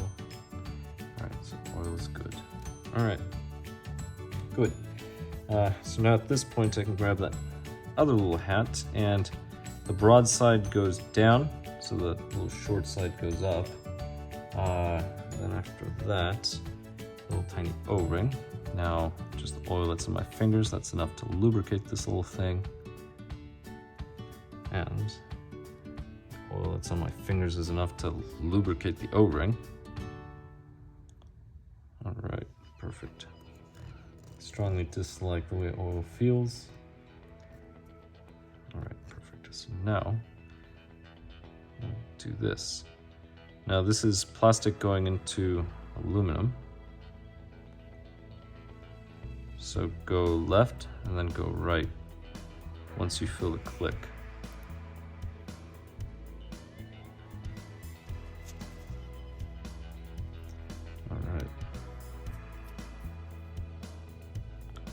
So that is it. My hands are all oily, but yeah. There we go. It goes back and forth, so this is going to be replacing both of those tubes, which is great. That's actually what I want. Now this will go here. It should be a set screw. There's the set screw.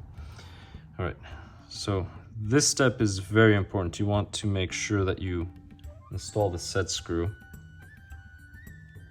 trying to dry this out.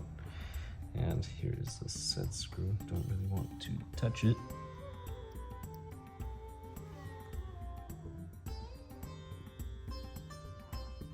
Alright, so I will install the set screw first. This is a little oppressor screw.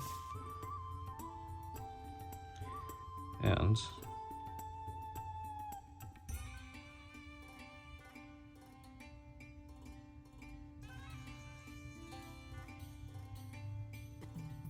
do not over tighten, snug is all you need. Clean off all of the excess.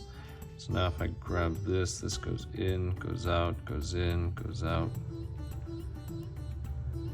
And pretty much it, that's the way it's supposed to function. So once you do this, all you have to do now is just install the tie rod end on the other side. Now, yeah, you could grab pliers. I'm just gonna put this here and then I'll spin. So if you hold the driver, just go ahead and spin. And that's it. All right. So that's really all you need in order to build this damper. And then once you have this built, you can go ahead and just get rid of the tubes. You will not be needing the tubes. And the installation is going to be relatively straightforward.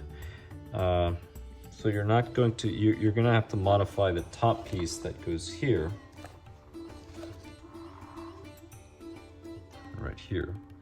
And notice that you don't have the two little studs here in this little section like you normally would, because now this will actually be pulling from this side right over here. So you're gonna have a screw that's gonna go right down here. And that screw, let's see, where is it? So these will go over here.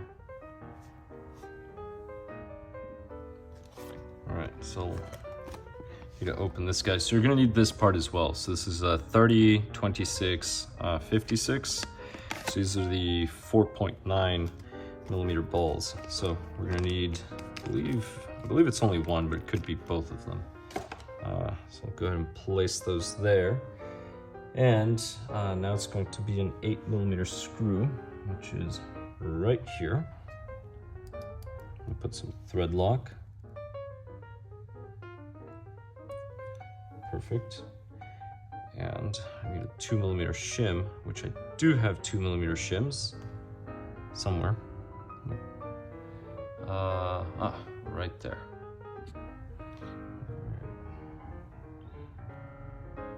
It's over here. Alright, so this will go right through here. Then the shim. Put some thread lock right here, and then I'll grab one of these little ball studs and thread this on. Nope, it's way too big. 2.5. Of course not. You're going to use a 2 millimeter driver for both.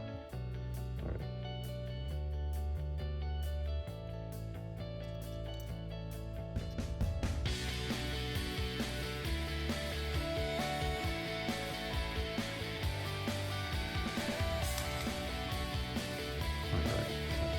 Other driver. I'm wiping off any excess oil or thread lock for that matter, but that is it. So this is what this looks like. And at this point, I'll go ahead. Let's see, so this side. So this side will go here. So the thin side is going to go on this top brace. Now let's see, usually there's shiny side, non-shiny side. Here we go, shiny side. So I'm putting the shiny side toward the ball. We'll be using the pliers for this.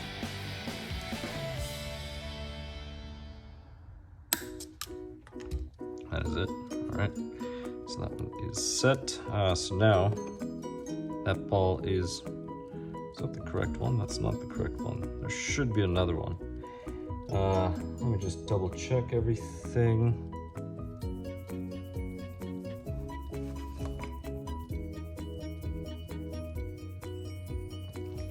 All right, base. There we go. That guy. All right, so this one's going to be replaced. This one gets replaced, and will get replaced. No, this is too small. Yep, it's not that one. Here we go.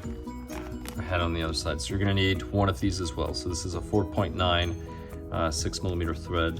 You're gonna need one of these as well. Now, I honestly have no idea why it just doesn't come in the kit. I really don't, but it doesn't come in the kit. Go ahead and take these. Those on the save. But here we go.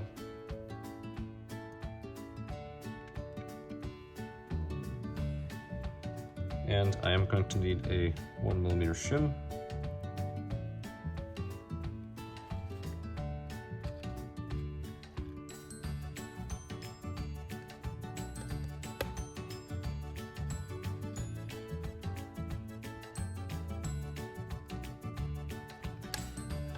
Slightly snug is all you need, do not overdo it.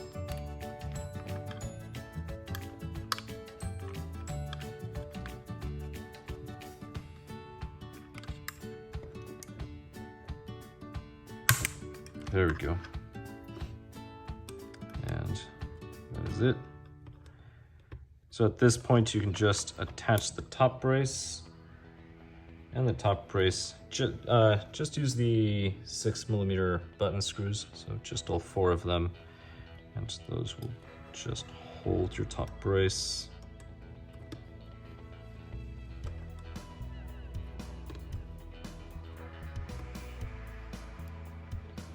And whenever you're screwing these on, I would say, my recommendation is just put all the screws in, do not tighten any of them fully yet until all 4 of them are set. Then you can go through and start tightening them. But until they are all set in there, don't. I know there's guide pins, there's these little guide pins in here, but still, it's just a habit.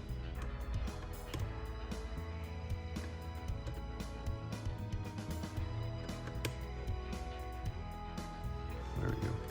And that is it. So that looks beautiful, actually. I mean, it looks better in person, to be honest, than the camera. The camera, for some reason, went into this yellowish tint. Don't know why. I'm gonna have to check the settings.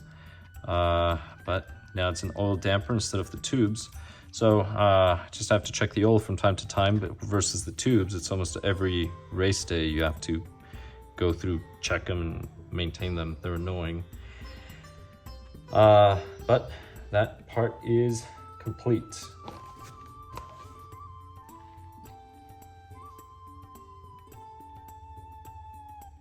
So now at this point, I have to go ahead and just build what's going to hold the body. So this faces forward, the countersunk goes up as I'm holding it now. Well, there's 2 of them. The center back one goes down, the forward top goes up. So it just goes up. So here we're gonna need a 6mm screw. So it'll be this one will just go through here, and then there's going to be a nut that's going to attach to the other end. This is nylon, so you do not use thread lock. To be honest, for most of the screws, as long as you torque them correctly, you really do not use thread lock. Thread lock is more of a, say, extra precaution. You can overdo thread lock and then screw everything up, start, well, damaging screws, and then good luck getting them out. If you have an extractor, I guess it doesn't matter. Well, it will matter because it's work that you have to do. So now I get to use the, let's see, here we go. All right, so 8mm screws. So this will go in here. This is going into plastic. You do not use thread lock going into plastic. Well, maybe you do, but you should not. Here we go.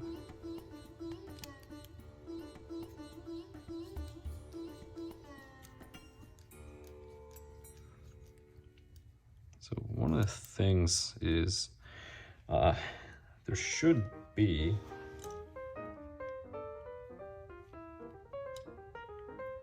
I have to check the bags. There should be a bag with body clips. So I'm just going to use one of these body clips from my X4. Stick the body clip in here, and then just hold the body clip while I turn this.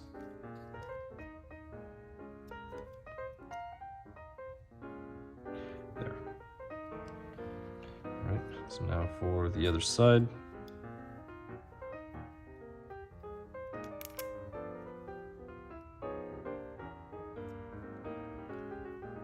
Now, depending on the body that you're using, maybe you want to go into the inner holes. Right now, I am building it according to the manual.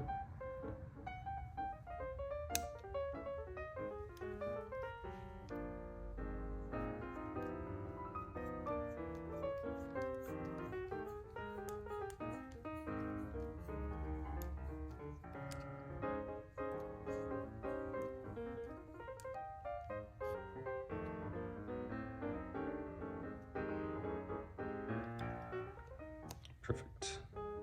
All right, and that is it. So now I grab these long ones. So it's going to be the long ones, and again, button screws. Button screws, here we go. So grab the 6 millimeters.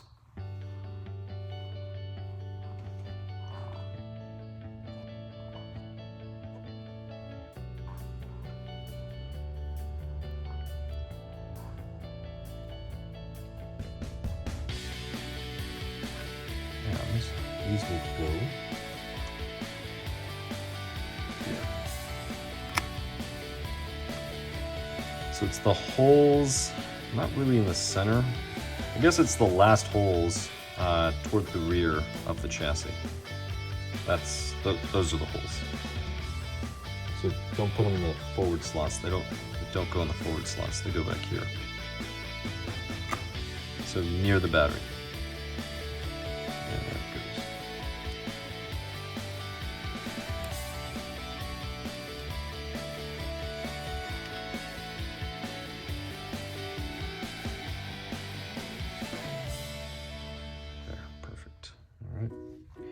And now at this point, this will face forward, and it will go right in here.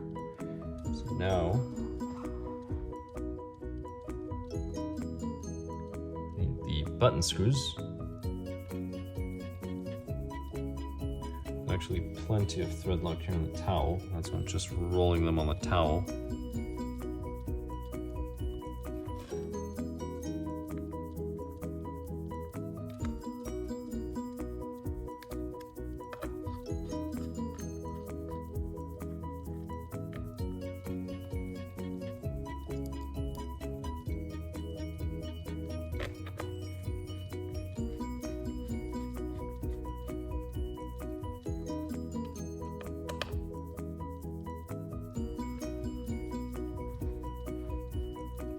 Right, and that's it. It's actually very rigid. This is one of the most rigid mounting systems. It's actually very nice.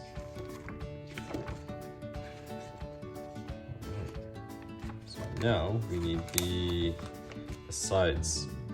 So we have these here. Now these will go here, but the way it works is you have these little pins. You have to mount the body first, and then once you mount the body, you determine how high this pin has to go into, and then you just slide the pin in. See how I'm sliding the pin in? You may have to use pliers, and then these will just clip on. But I'm going to install those toward the end because I do not know what the height is, and I do not want to install them and then take them off.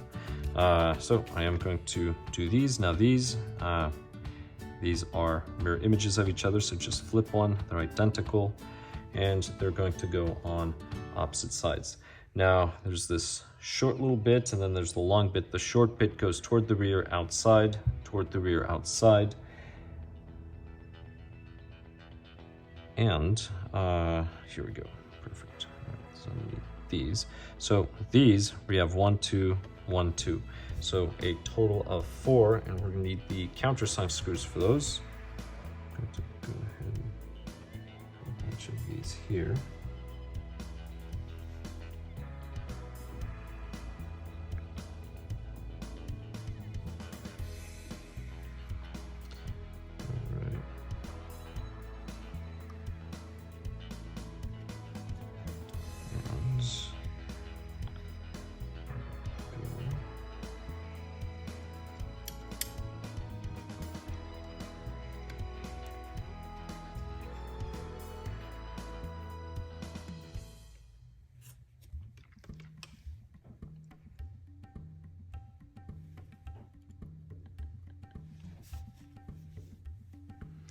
There.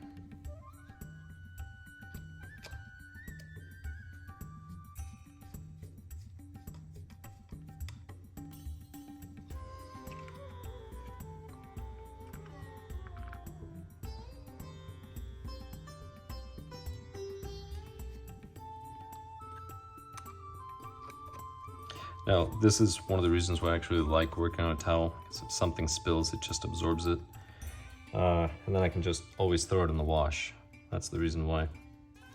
I do have a mat underneath this, but I still use the towel. The mat's just nice because it's added padding, so if I accidentally drop the vehicle or something delicate, it just helps absorb the shock. That's the reason why. All right, good stuff. All right, so now this would go here. Right in there. And depending on the rigidity, actually, I don't need these. Don't actually need these. This is if I want to make it rigid, but so you have the following options. You can brace it here on both and then brace it back here, right here. So that would give you the stiffest chassis. Or you can just brace it here toward the back and then back here. So it's up to you. So no braces or all braces. I'm going to opt for no braces. So I'm actually going to have quite a bit of parts left over. And the reason why is I want the flex. Well, yeah, I'm gonna try flex first. Then if I have too much traction, I'll put the bracing on. But that's the reason why. So 1, 2, and then you go from underneath. You have that one right there. You would use these little round things right here. So the round things would actually go underneath right in here. You would install them. That's countersunk, so you would just pop these in. And then this is the part that's threaded, so the screw would go in from up here, that little hole, right in there. But not using them. I think these parts, since I'm not using the tubes, these may all be extra parts. I am just going to go ahead and check. Yeah, that is correct. So these are all extra parts. Except for these. I need these. Hold on. All right. I need to tie the battery. Here they are. I missed such an important part. All right. Let me just double check this. All right, perfect. So this will go here. I need these long screws. These long screws. Surprisingly, these things go underneath. So this is where it gets kind of interesting. The reason why is the following. So, no braces, right? So no braces. But that means that now I have to use those little round bits and stick them right underneath here, or else I won't be able to use that, because right here, those are right there on the braces. So just make a note of that. Instead of installing these in here, you're going to have to install them over here on this other part, which is what I will have to do. It still doesn't explain how to hold the battery because it's not there. Good question.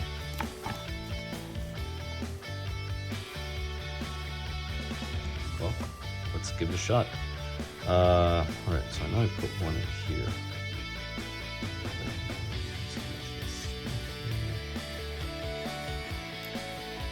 So pop this out. And these are now too long. I need shorter screws.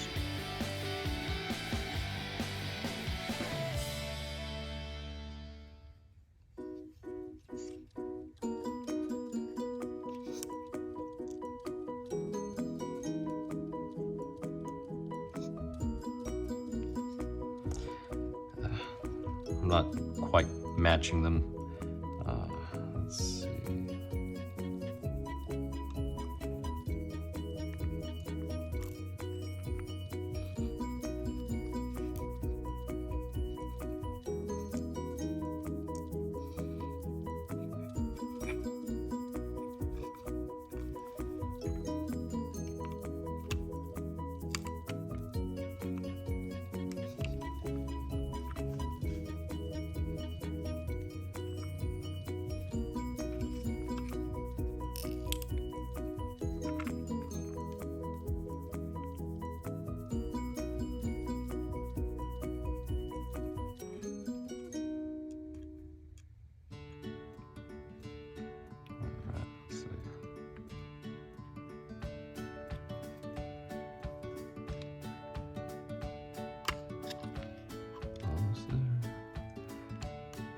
There we go. All right. Now, I could use those very long screws, but I don't need them. So I am going to use these shorter screws.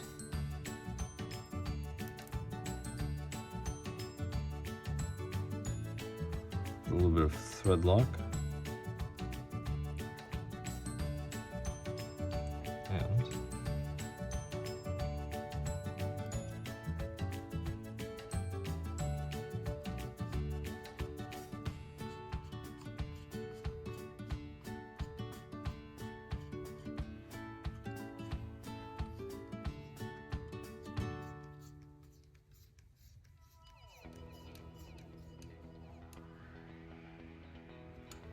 All right, so this, one thing when you're working these, go left, then go right.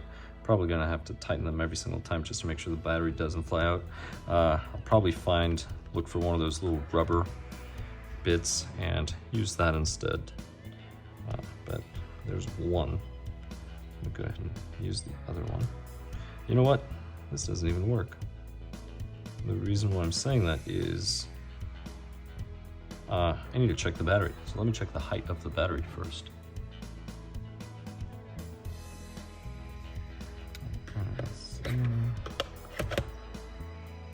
Nope, does not work.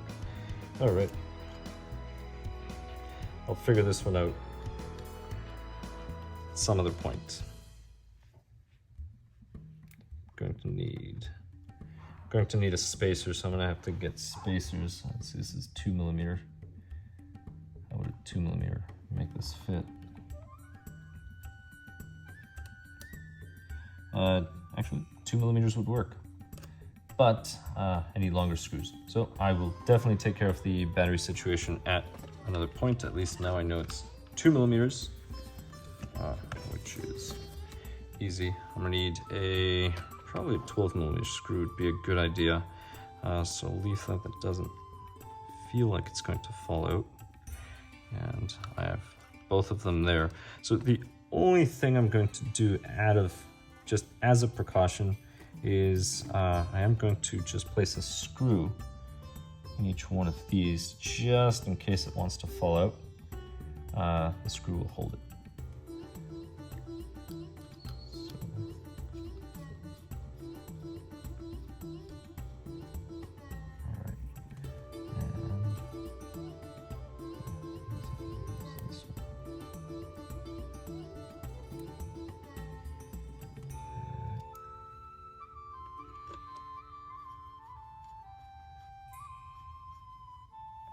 Right there. And I'll place these giant spacers over there. And those I don't need because they go with the tubes. I'm not doing the tubes. And that's it for the suspension. This is actually really nice. So now I can begin with the rear drivetrain. So wait, hold on. I need. This is the damper. I'm not doing the damper yet. So that means I need bag. Oh, here we go. Bag 3. All right, bag 3 was hiding.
Assume this is the stock setting, so I'm not going to pull any out of here.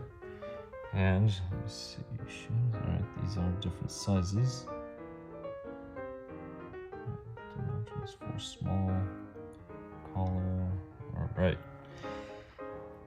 And here we go, pin, screw, great. And one of these spur gears.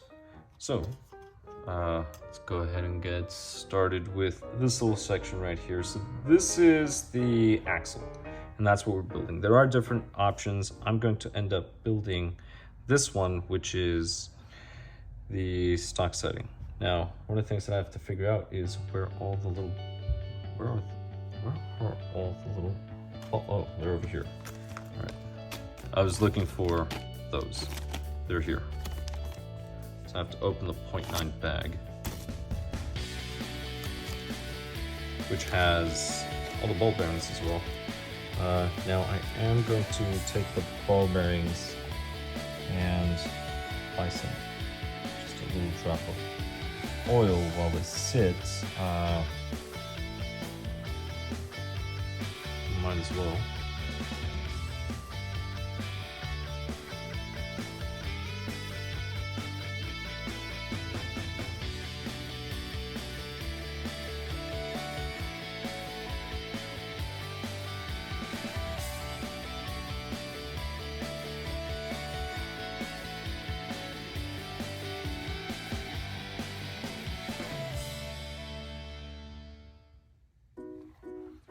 Right.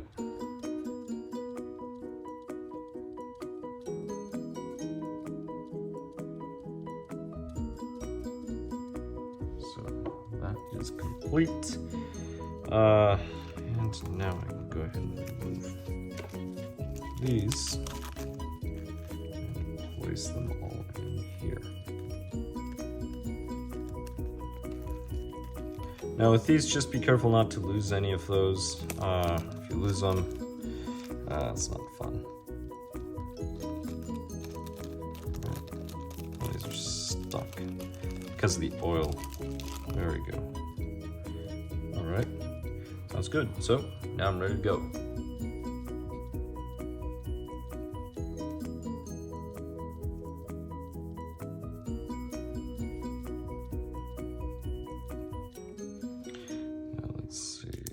This would go here. I'm trying to see if I can. Right, I'm going to have to use this one.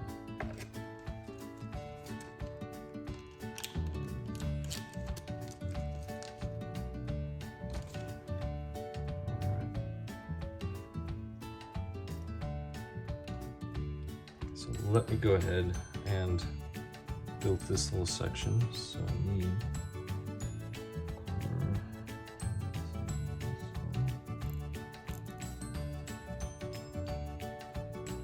and then disc.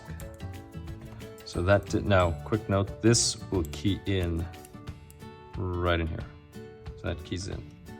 Then after this, I can go ahead and just, you see, I thought it was a bushing, it's actually a bearing.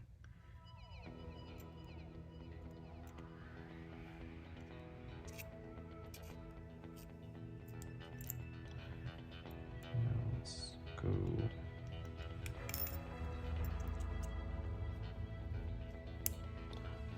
Alright, so the bearing is there.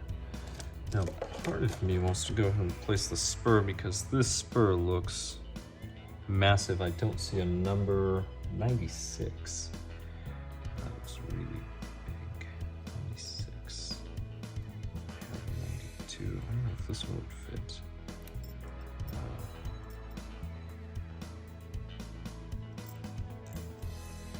Alright, so those little balls would work. The issue is the ring. That would be the problem. Unless I use the inner ones. No, I have to use the outer ones. Alright, the outer ones would work. This one just seems way too big. So let's go ahead and do this. Now, something you can do to help this stick is just use a little bit of grease. Oops, there we go.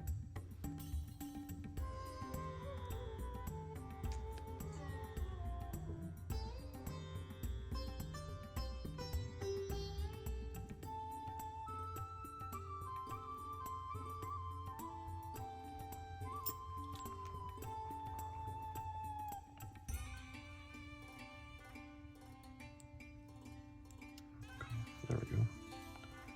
Go ahead and set this on top. Perfect. Once that is set, we are good. All right.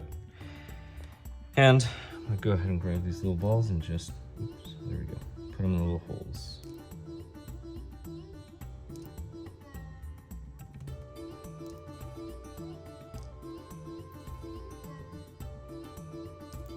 Oops, missed.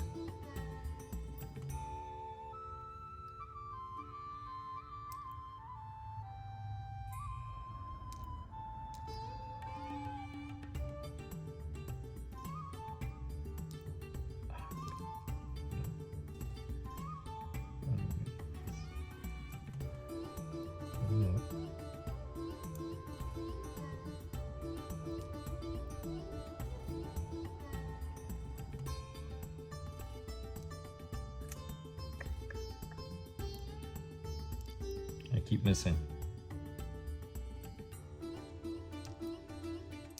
Missed again.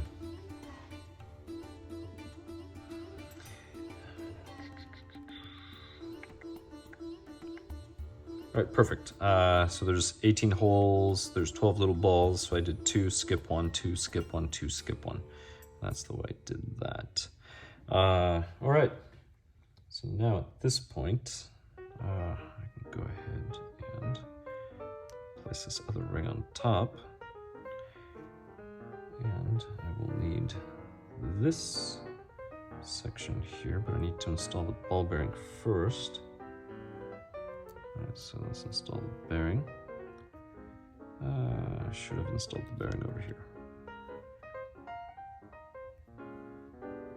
Definitely should have installed the bearing.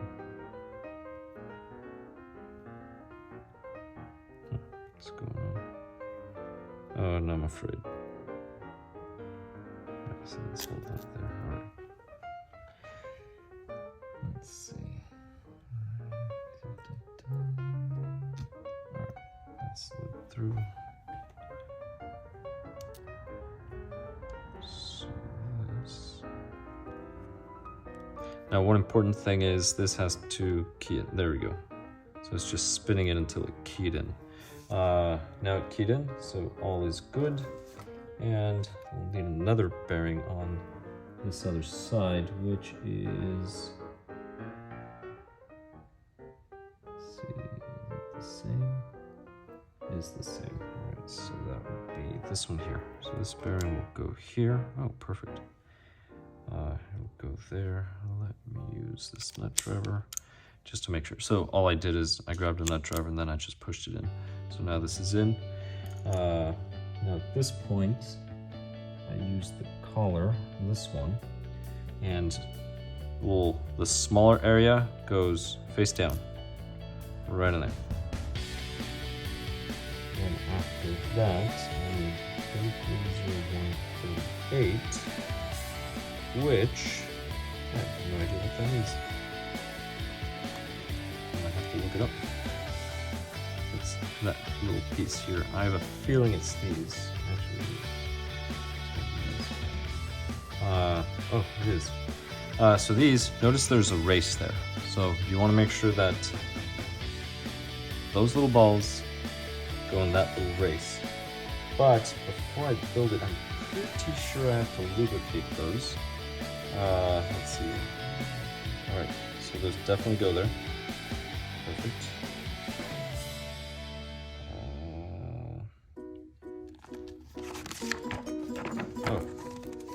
Next page. There we go. Lube.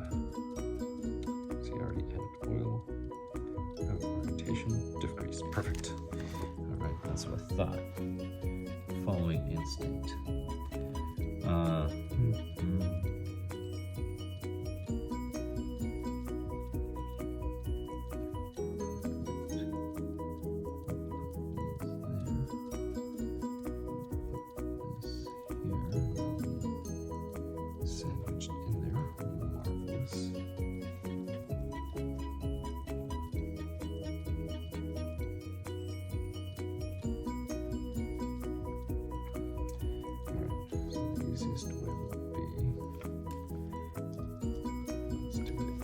So I'm actually grabbing my 2.5mm driver and then just sliding those in there.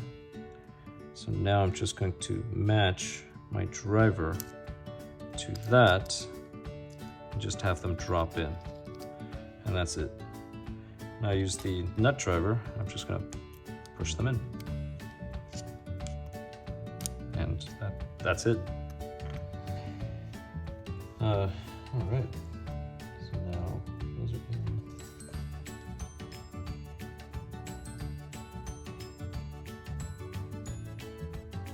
So now there's two washer things. All right, perfect. Now these here, you actually look at them. These are concave on one side, convex on the other. So the concave sides, you want them together. So these will sandwich together because they're going to act like a spring. So they're going to be just like this. So again, I will grab my 2.5mm driver just to make sure they do not fall out of place. I will match it to that, and then I will drop them in. Actually, they're kind of getting stuck. I'm just kind of wiggling it unsuccessfully. As I can always sit it here and use another driver to try to push them through.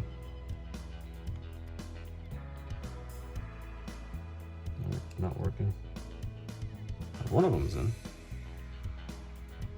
Right, that one's in. Why isn't this one coming in?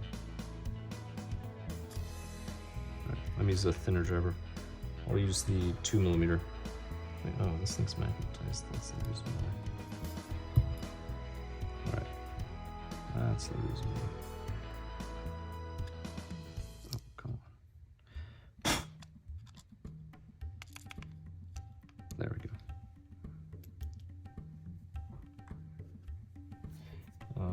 And now I can just use a nylon nut, which is right here.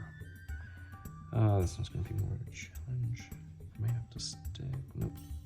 This will work.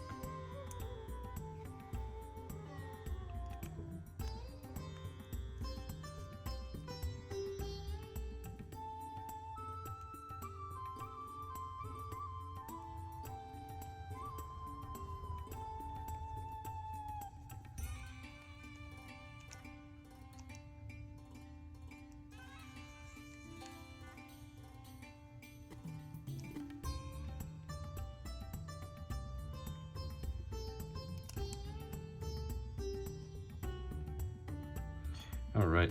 Now, when you tighten this, there's a nylon nut in there. Do not over tighten this. And the reason why is if you do over tighten this, you're gonna get flat spots on the ball bearings. But you don't want it too loose because then, well,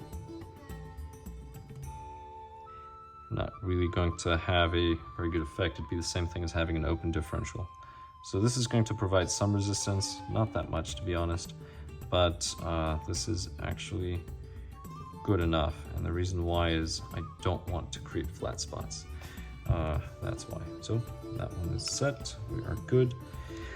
I may consider actually going with an oil-filled differential. It just depends on how it feels once I actually drive it. So at this point I can go ahead and grab this, and this will go in here.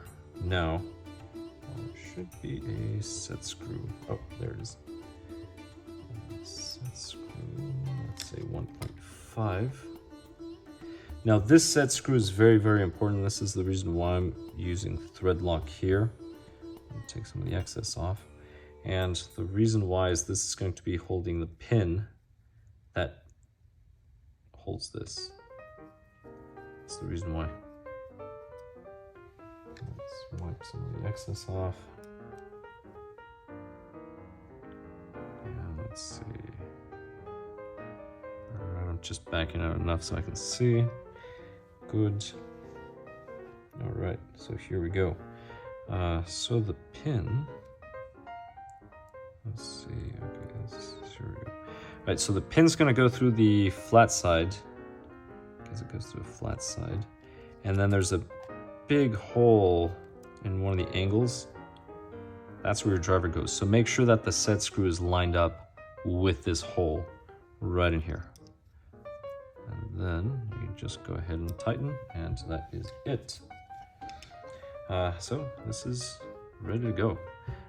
Thing is, you are going to have to remove this to set this. Usually, once everything's fully assembled, you have the tires, hold the wheels, go on the throttle, and then see what the car does. If the car just jumps right away, loosen the slipper, doesn't really do anything, tighten it a little. But I can't really do anything until I assemble it fully. So, just going to have to wait. All right, now these are the ones that already came off. Let's see if these are the regular settings. And let's see, does it tell me? It actually says neutral, use 1. So these are 2.5, so I actually have to take the ones out. Let's see, 1, 0, 1. Use the ones. Use the 1. Alright.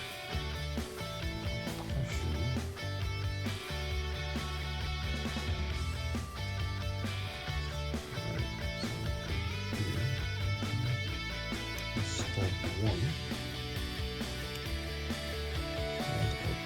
Bearing here, just like that. And I can install the other one. Now make sure the orientation is the same. Do not flip one accidentally. You'll be surprised. I know it seems like something very, very easy, but you would be surprised. Alright, so this will now go in here. There goes the bearing. Right in there. All right, and I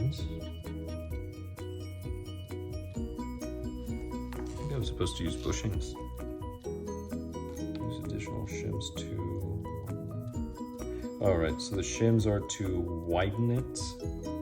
I'm not sure I want that yet. Maybe it depends on if the rear's too free or not free enough, then I'll start messing around with it. So all of these shims, you just add them here to make everything wider. So we'll just save these, put them in the parts bin, and call it good. All right, so we have this, this,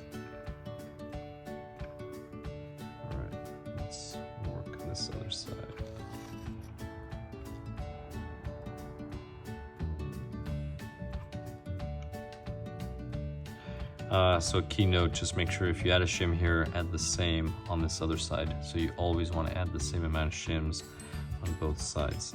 Now for now, I'm going to build it like this, and then later on I may change my mind and start adding shims. So right now I just need some thread lock. The left wheel, that little shaft is just going to clamp on. So this is just a clamp.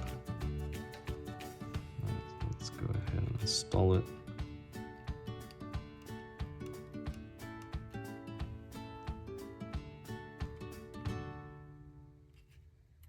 And do not over tighten this, because if you break the screw, it's not going to be fun removing it, but that's it. Diff works. It feels good. We'll see once I run it how it actually runs. But we have that. All right. Now we can move on, and I will have to open up another bag. That was bag 3, so it'll be bag 4. So we're now moving on to the damper.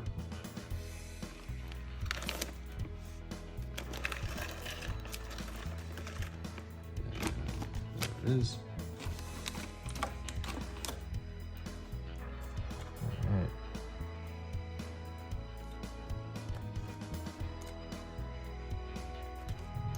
Diaphragm. When you cut these, just be careful not to cut any of the seals.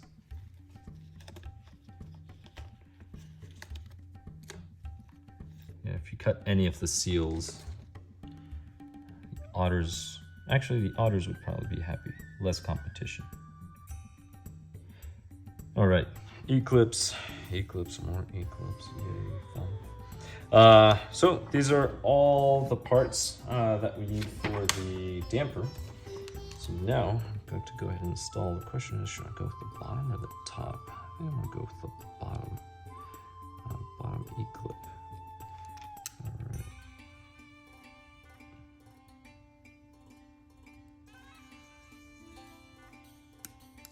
There we go. Now I have to select the piston. Now there are many choices right here. It's 3-hole, 3-hole, 3, and then 4-4-4. There's usually a number. Here we go, 0, 1, 2. So that is going to be how much flow they allow to go through. Now the stock, let's see, what does this recommend? Initial setting is 4, and it's a 1-1. So that's the initial setting, 4 and a 1-1. So let me go ahead and remove. Let's see, I don't know why I called it 4. Okay, so that's going to be number 0. Perfect, so we'll go with this one. And again, it's going to depend if you're running high grip, medium grip, low grip, mid-high, low-mid, whatever it is, and you're tuning everything else. One thing too is make sure everything's clean. Do not remove too much material, but do not remove too little. This is where a nice little file would be very, very useful. All right, here we go. Let me just get rid of this, clean it up a bit. And so now I can grab the E-clip. I'll just sit right on top and go ahead and just push this through.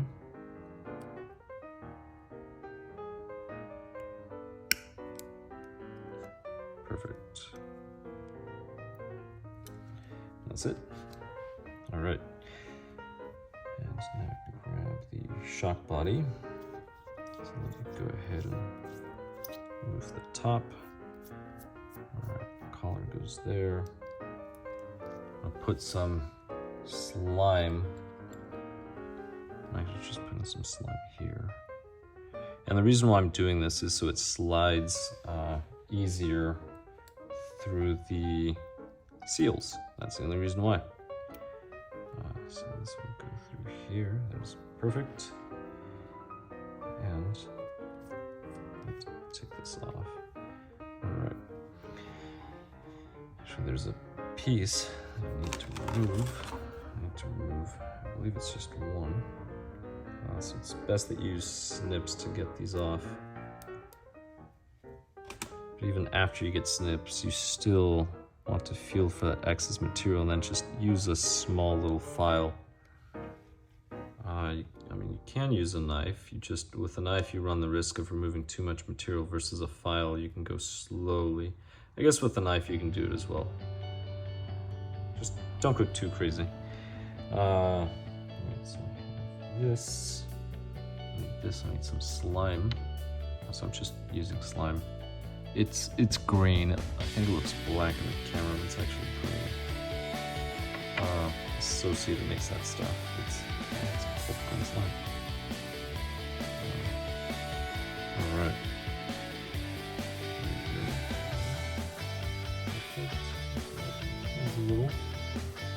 Little hat, the little small portion goes up.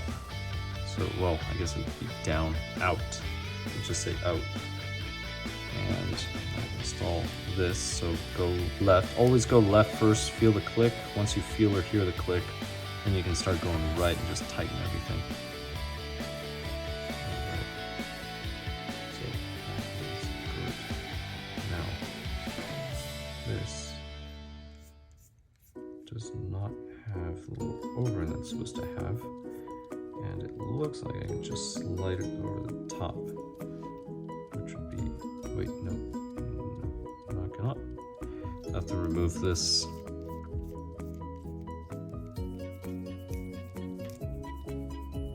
So this goes in here, but I am going to lubricate this.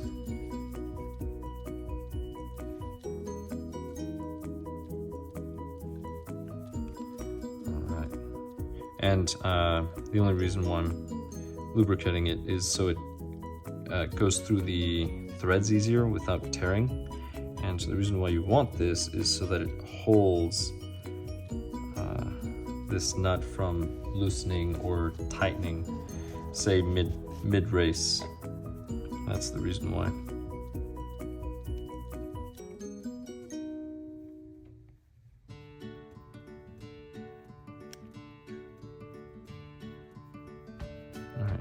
Go.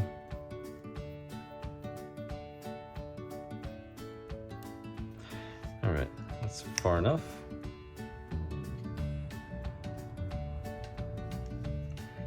And no. Let's have this section, that section. Focus. So now the oil.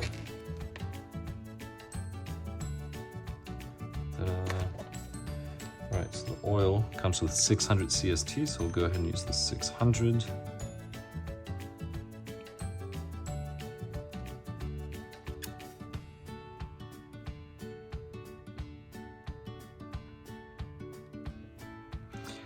Bubbles, bubbles, a lot of bubbles.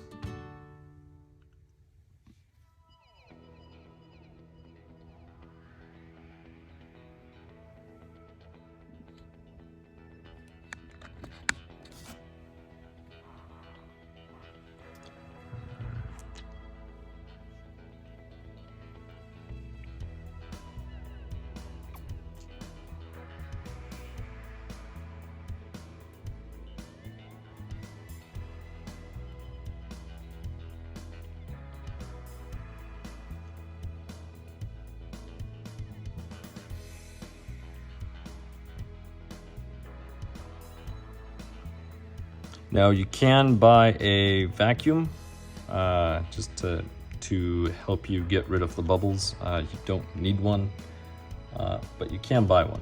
So they do make these little vacuums. Hoodie makes little vacuums for shocks.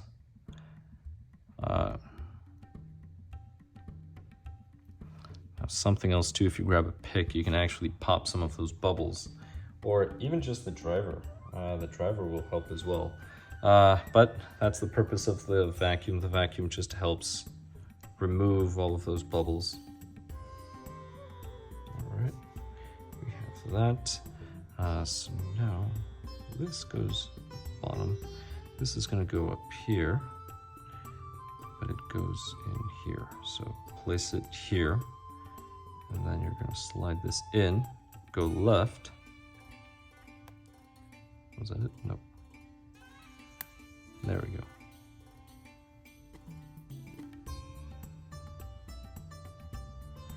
All right, I'm going to wipe the excess. I need to move this out of the way.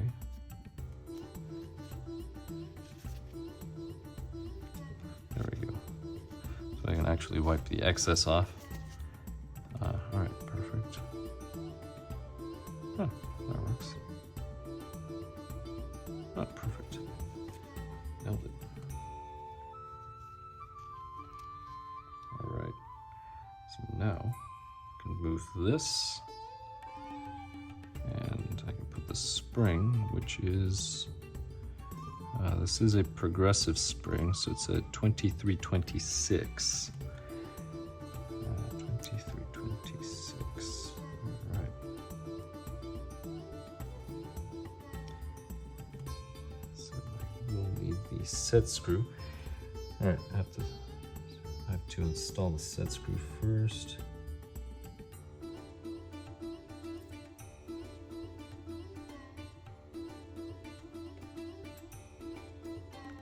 Right there.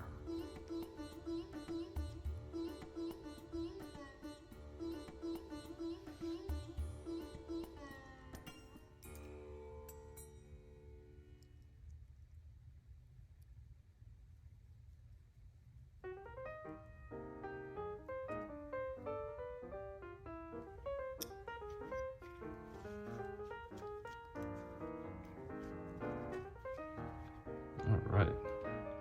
I can go ahead and thread this on. Just make sure it goes in as straight as possible.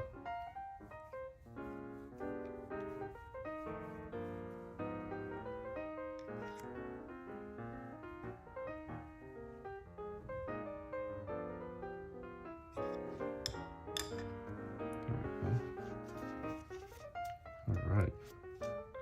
I don't want the spring to be dancing up and down, so let's go ahead and move this down. So I'm just taking the slack off. That's it. All right, so that's all I'm doing for now. All right, let's see, that's the shiny side. That's the shiny side. All right, so I have the shiny sides on the same side.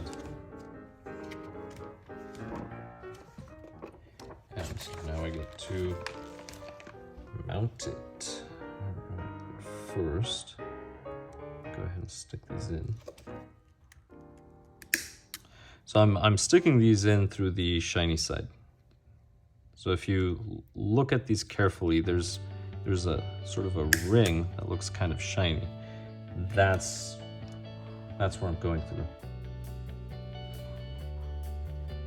And now, so these screws with just the nuts that looked like they had absolutely no purpose. Oh, great. This was too short. Anyway, they thread on there. So I can find this too short. Check the size. All right, that's the countersunk. All right, let me check the book. Oh, let's see that one.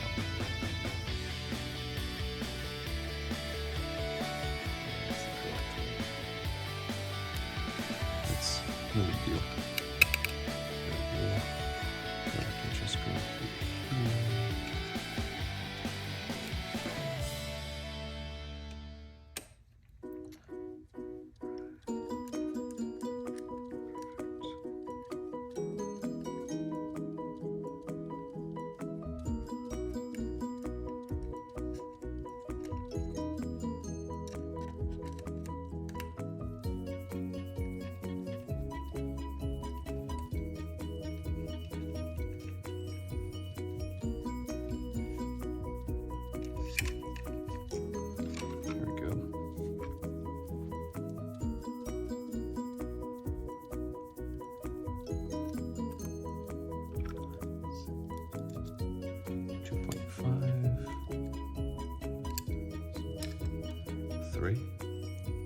it's a 3.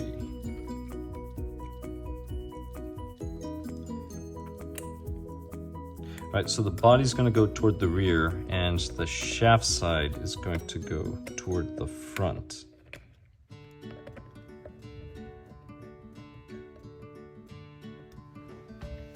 Alright.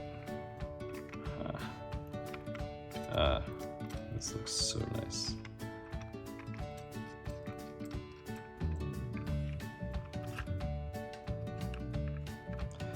Alright.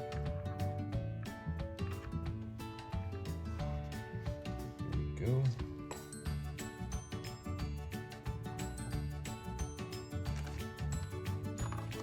Alright, so at this point, pretty much need to deal with the wheels now, and the steering. So this is the fun part. So now it's the last bag. So many screws. So many screws. It's almost painful.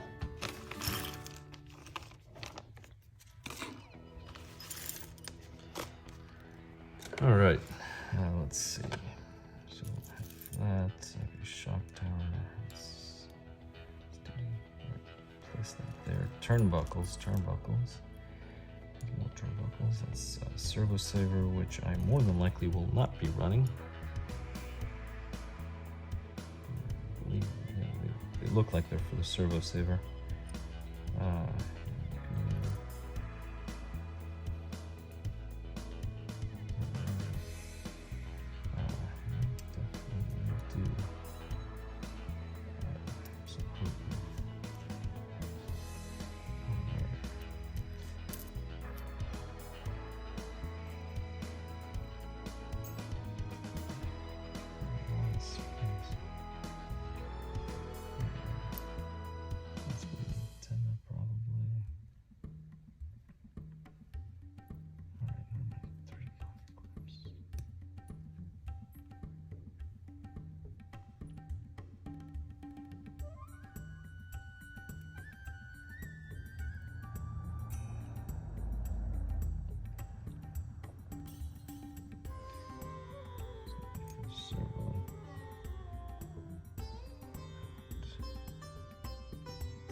All right.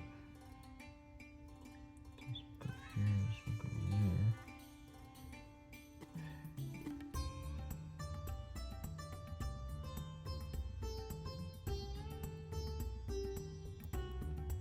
All right, so I have to open up the other bag.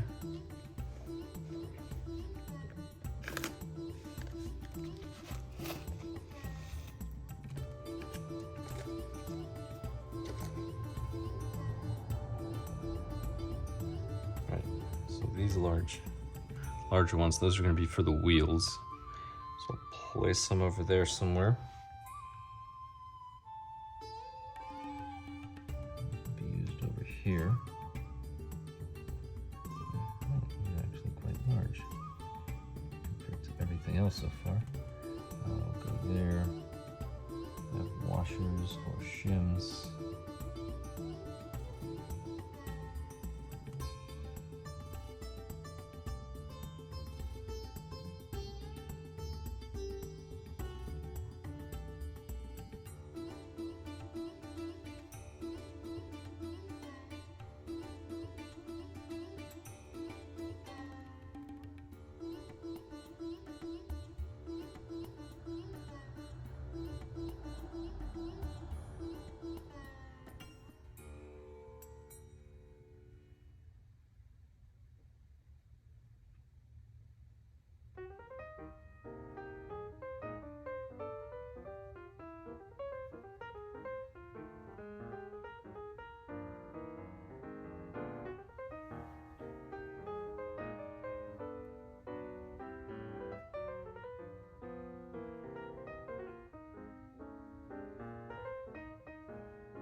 All right, so now I can get started with the next part.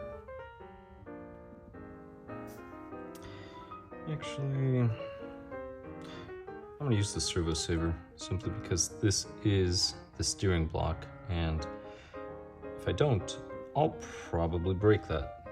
So servo saver, probably a good idea. Now let's see. So I'm gonna use this, and now I should have two equal bushings right here, and should be these two long ones. So these will go in here. And the initial setting is actually toward the center, right here. If you go out, keep in mind that because you have a longer lever arm, the car's going to steer more for less input. So that's something to keep in mind. So I'm going to go with the initial setting, and that's something that can always be modified later, depending on the conditions. But to be honest, initial setting for everything is sort of something that just works in most cases. May not be the best, but it works. There we go. So now I'm going to go ahead and grab this other one right over here.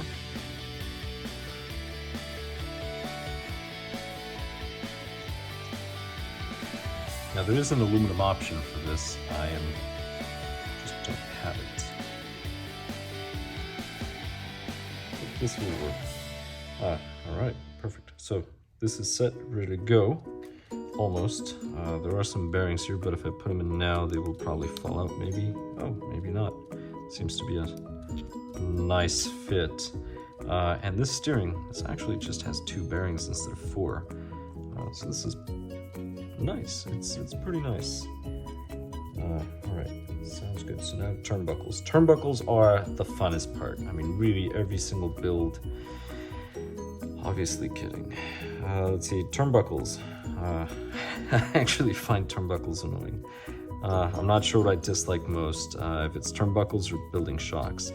This one, fortunately, has just 1 damper in the center. Well, I guess it has 2 total dampers because I had to build that other one. All right, so this is interesting. Where's the mark? All right, so the short side is right thread, which means the long side is left thread. Right, that's all I was doing with the nail. I was just trying to figure out which way. So short side is right thread, and here we go. So I have to take these off, and we have, let's see, 1 of each. All right, so based on this, this is something that I find fascinating. I'm not sure. So Xray, for some reason, opposes these. And I'm not sure why, because this means now that one side, you know what? It makes sense. It makes sense. A lot of people will have the car going front right, so you want everything going forward or back, right? If you go forward, you maybe lengthen, you go back, you shorten. Xray probably does it this way so that you flip your car sideways, so you're always working on the side of the vehicle. That's probably why that would make sense, because it did the same thing on the X4. Alright, so that's the short end, and let's see, I should have, so I have 2 of these, actually, alright, I need these and these. Alright, so one of these is going to have one of these ends on, actually they're both getting these on the long side, and then the short side is going to get these little cups right here. So long side, I just forgot, I think this was left thread, so long side's the left thread, so I'll go left, get the wrench, so this is a 4mm, holding the wrench the wrong way, that's alright. These to be at 59. I'll go ahead and get one of these cups. So this is right thread.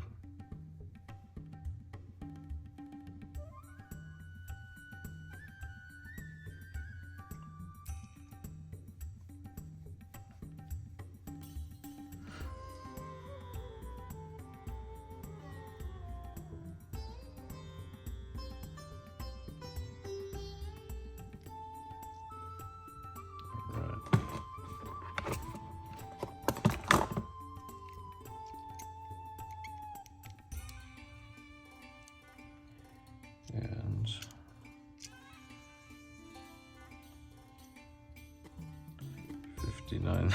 This is way too much. All right, so I have a long way to go. I have a whole centimeter. All right. So we'll do that. So this is right thread. Let's go ahead and go right.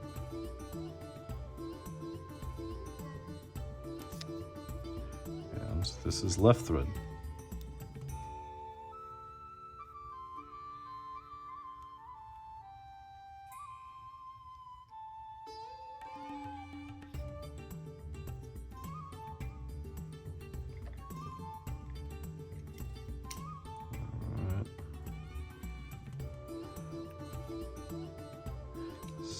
Still off by just over 4 millimeters. So this is left.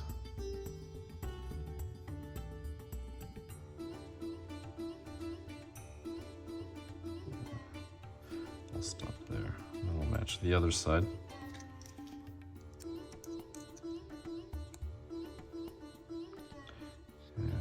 This one should be right thread.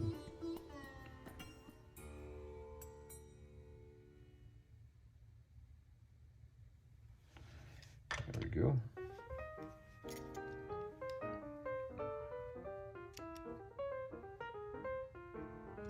All right, so almost there.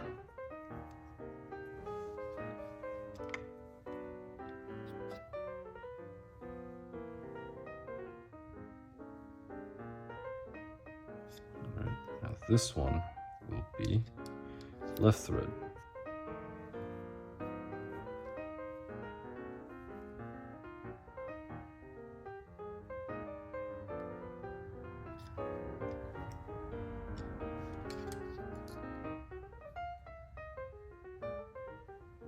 All right, so I'm very close. So probably if I do half a turn on both sides.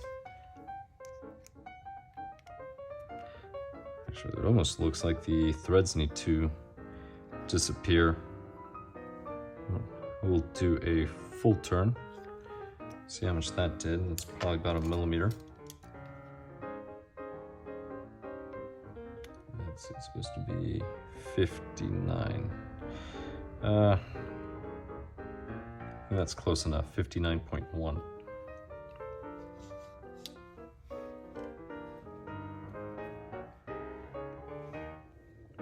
So again, the cup goes on the short side, and this is the right-handed side.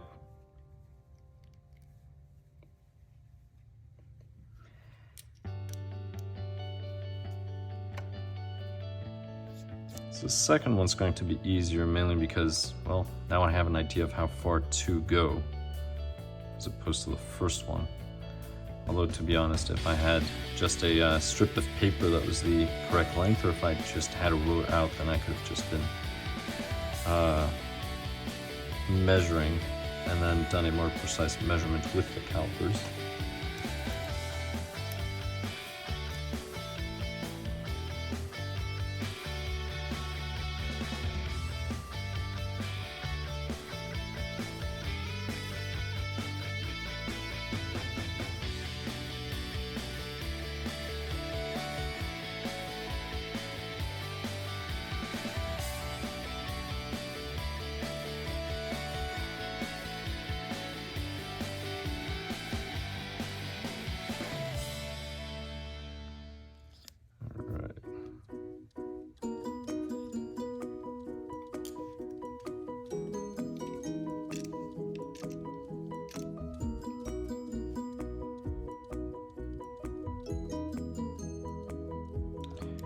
So it's about a turn.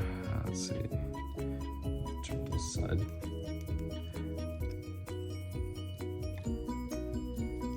It's a short side, so if I go right, perfect.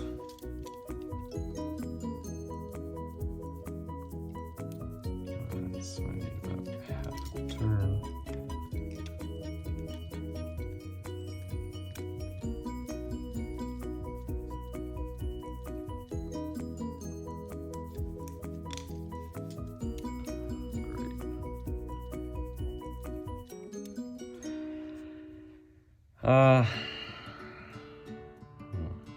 This will be pronounced, but it's close enough. This is 59.3, the other one was 59.1, 0.2.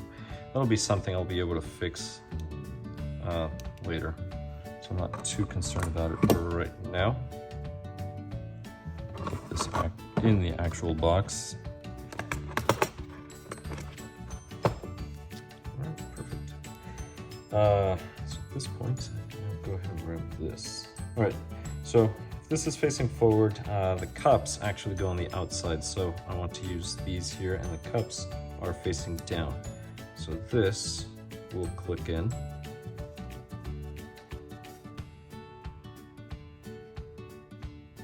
Or not. Maybe they won't click in. There we go.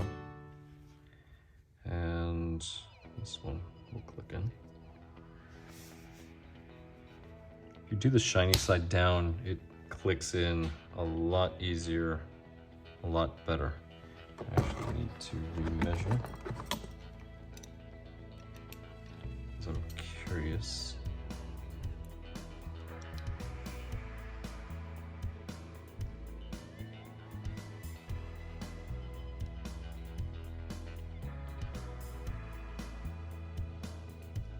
All right, sounds good.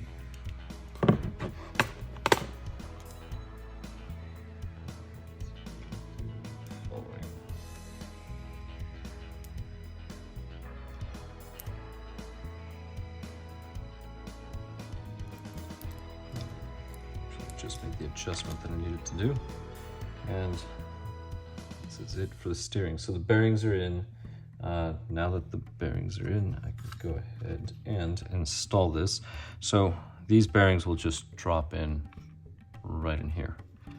So this will just go here, and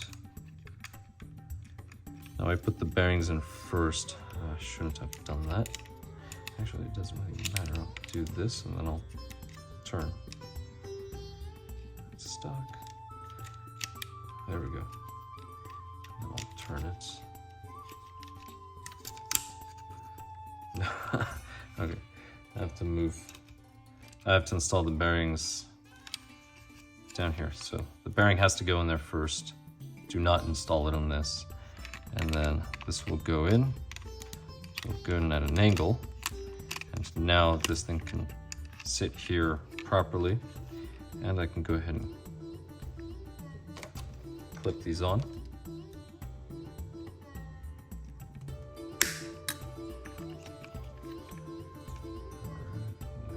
Clip this one as well.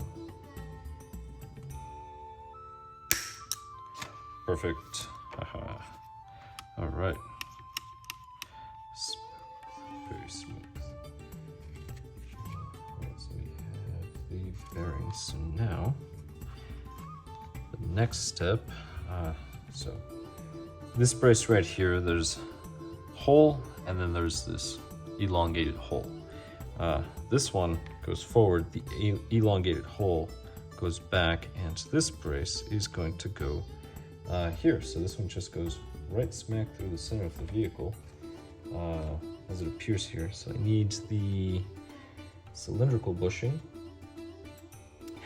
which I'm trying to find. If you can let me know where it is here on the table. Oh, well, it looks like this, but it's not this. There it is. I think they're all the same size.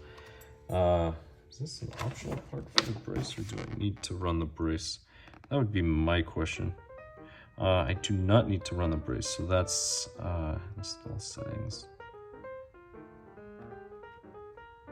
All right.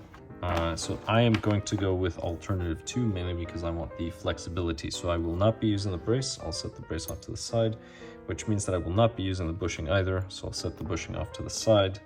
And all I need is a 6mm button screw. So 6mm button screw, that should be this one right here. And yes, it is. So I can go ahead and install this one.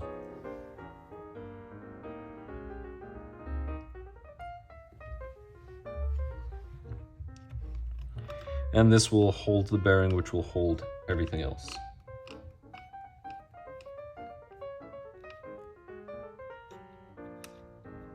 Perfect. So do not over tighten it. You do not want to strip everything, and this has to move freely, which it does. I'm already saying I'm going to have to tune it because this has some toe in. I did use the measurements that it called for in the manual. Now, another thing that I'm seeing here is you may want to install this arm first before dropping this in, because this may be a challenge to install this. But that's something that I guess I'll find out in a bit to see how difficult it is to get that installed. But it's time for the servo. So the servo, you generally want to run power to make sure that it's neutral. This is the servo that I'm installing in my car. This is actually a line of servos that I really like. These are very, very smooth. So this is a ProTech RC. This is the 160 SS servo. Very, very smooth servos. So it's these little aluminum posts. These will actually go here in the rear. Now, a quick little note, these actually come with these really cool, okay, they're bushings, but they're very nice because they reduce the amount of play. So you actually get a much better fit. So let me take them out. There it is. These are comes with the screws, but I think the kit has screws here, so I'm not going to need them. I'm hoping. Now let's see, 8mm, and they're button screws. So 8mm should be these here. And just to confirm, perfect.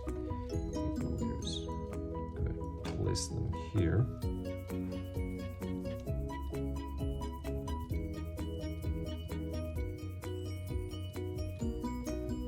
All right, good stuff. Good stuff.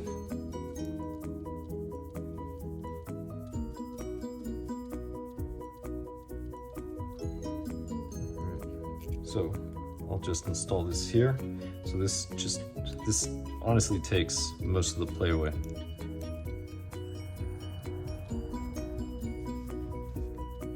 And they come with a servo, which is really nice. I also like the fact that it's an aluminum casing. Yes, usually aluminum case servos about this size. There's generally about a 7-gram difference compared to the plastic versions. 5-7 grams, somewhere around there.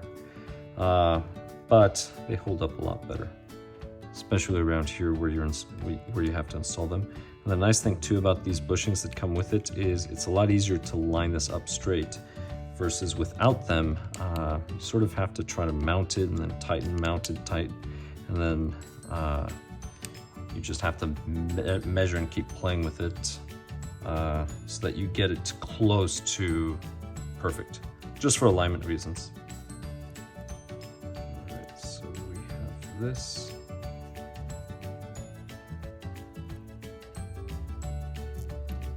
Oops.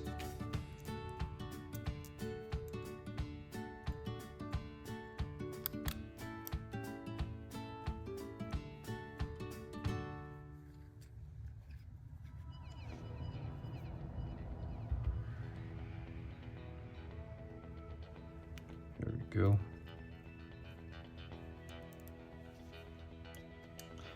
So again, these aluminum bushings that I'm putting in here, these come with the servo. They do not come with the kit. I'm not sure if they're sold separately. I'm sure somebody probably sells them.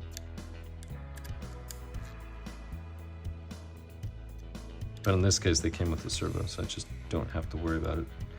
All right, so this is good. Now I can go ahead and assemble. So I have to assemble the servo saver, which is a bunch of pieces. So pick the correct one. I wonder if these are labeled because I need a 25. This says F. 20, this is H. Huh. Oh, well, that's not even a gear now, is it?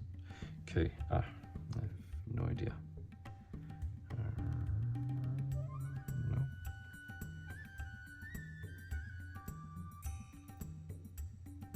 This one's slid in like a glove. All right, so it's that one. So let me see. This is F. All right, so F is the 25. And this one, I have no idea what this one is. This one's probably 24, but I'll try it just in case. Yeah, all right. So let's go ahead and place that in here. And once we have that, this one should have the gear that goes over here. And the servo saver, this little piece should go up. So I'll go ahead and install it here. So that'll go up. And now that we have this, I'm going to go ahead and load. Let me place this here. I need to load the back of this. Now there are a lot of springs, so the one that you want to look for first is this horseshoe looking one with the little tabs. So this will go in here. You just drop it in and then you open it up slightly so that it goes all the way to the bottom. So it has to open up in order to fit inside of those little plastic bits. Then after that we have these little rings. Let's see. So what are the sizes? Alright, small, right, perfect.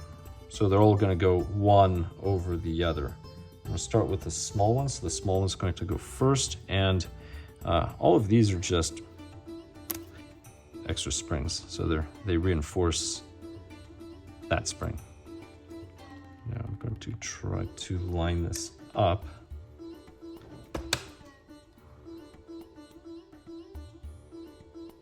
Oh, too far.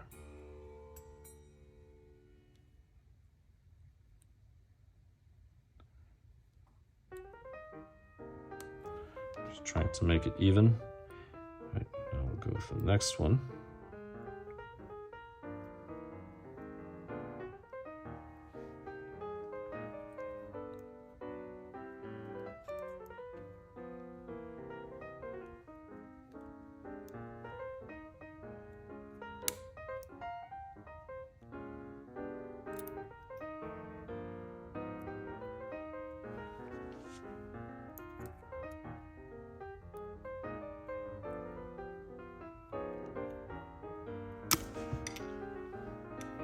Right, there it is.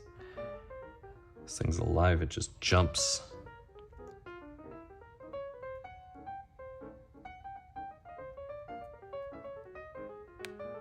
All right. Now the last one.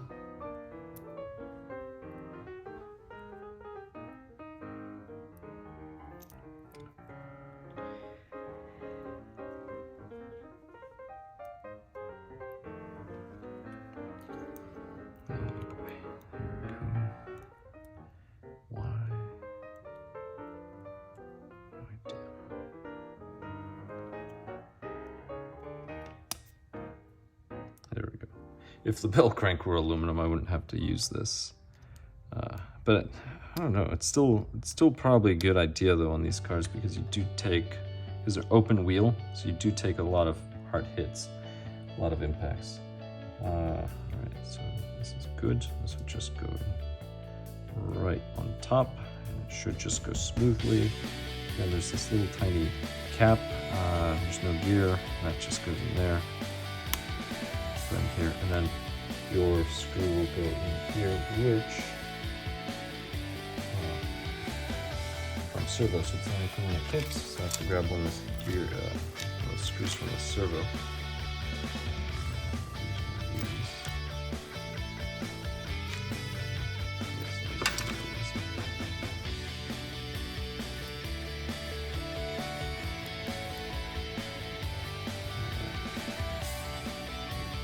Say it does a different size.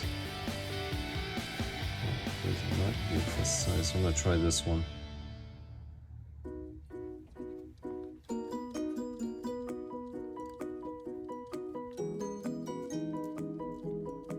Perfect. Okay, so this is going to work. Perfect. All right. Snug is all you need. Do not over tighten it. Keep in mind that as soon as when you tighten that screw, you're actually compressing the plastic. You don't want to over compress the plastic or you will warp it. So don't do that. Here we go. I'm going to install this. Now, this is going into plastic, therefore I do not need thread lock. Do not use thread lock.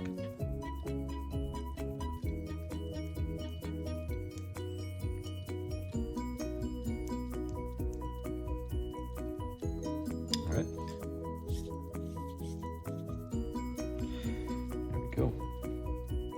So at this point, we are ready. Let's see. So now I can go ahead and install this one. So this one uses the same on both ends. So this is the short side. So short side is right thread.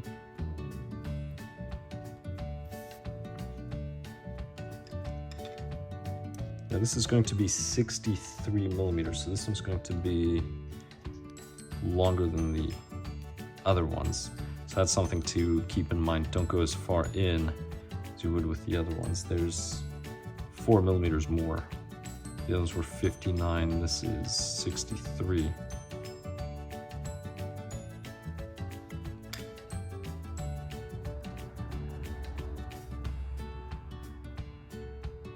All right, so this one should be left-hand thread.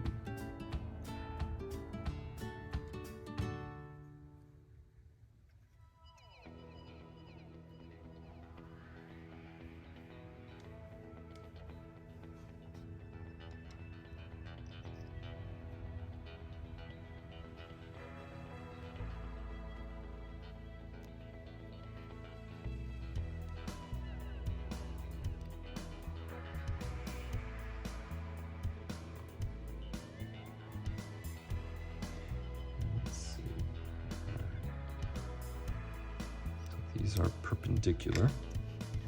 Let's go ahead and grab the calipers again.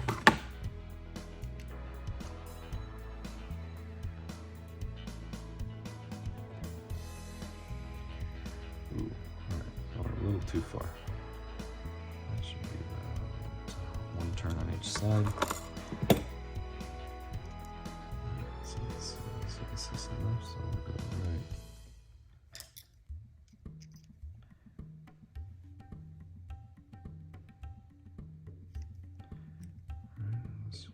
Let's go left.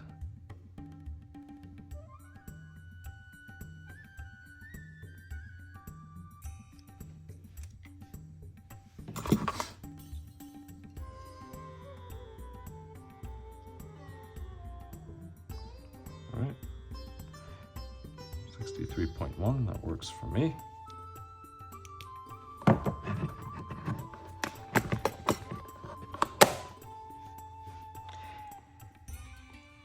So let's see, what is the orientation that it gives us? So the short end's right, so the right goes to the left. All right, so this will go here.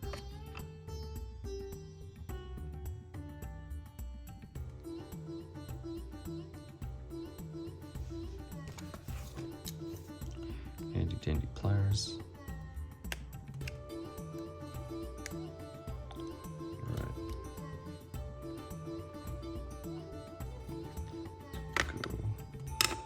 Servo goes here. Should have done this one first. All right.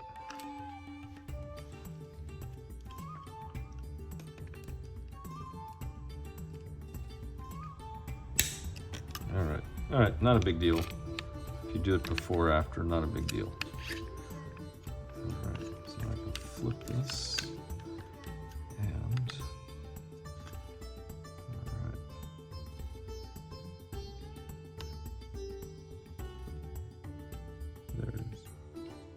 So the holes, because of the size of the servo, I'm using this hole and the back hole. Now, this should be, let's see, really, only 6 millimeter. Let's ease right over here.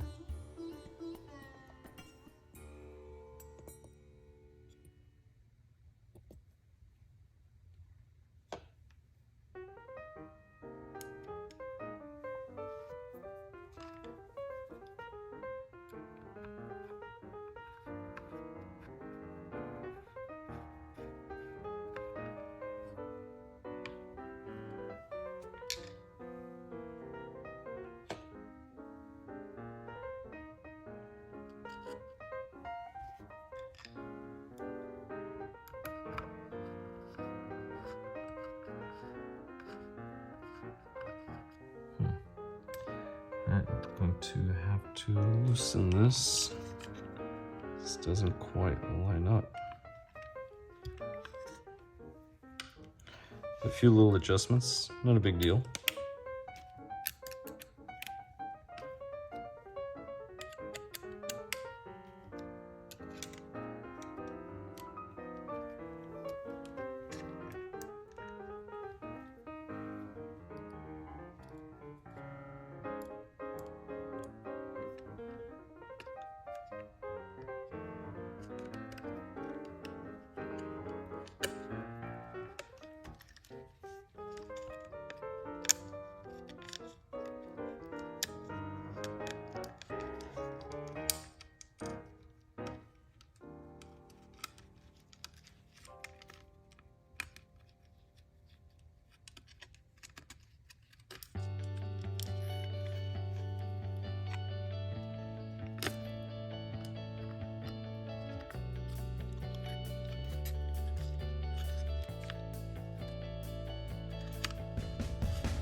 This is always the fun part where it has taken shape.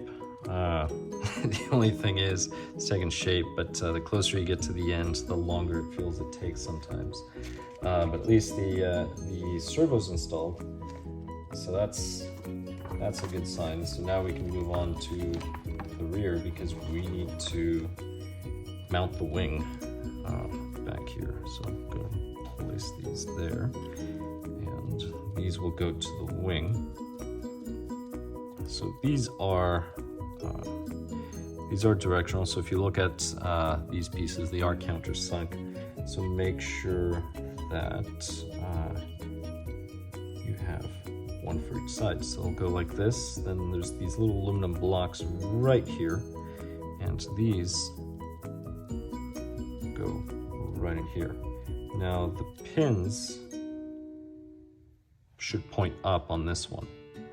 So we'll go ahead and do that. And these are these guys. Don't need to remove these, and just make sure these things stay on.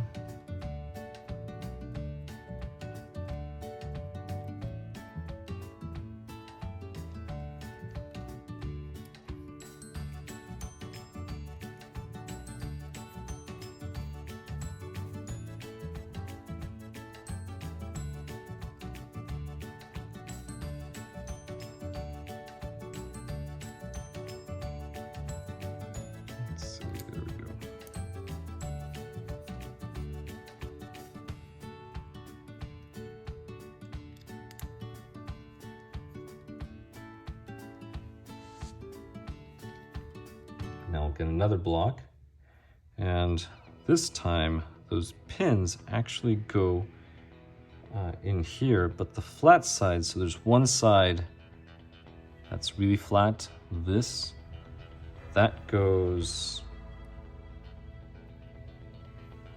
forward. So just mount that going, actually no, I apologize, it goes the other way. So that's on the inside. So you want the flat side back here. This is where the wing's gonna mount. So make sure this is the flat side. And I need, might as well, I'll just put a few in here since I'm going to need them.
So again, make sure the flat side is pointing back.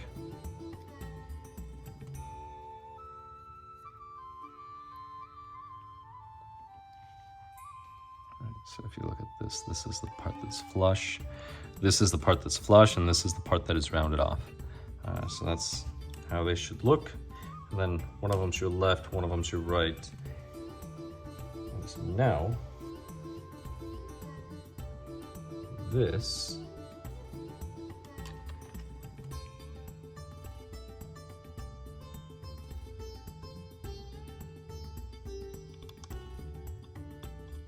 goes right here. So I'll put 2 more screws in here. Now there's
all right.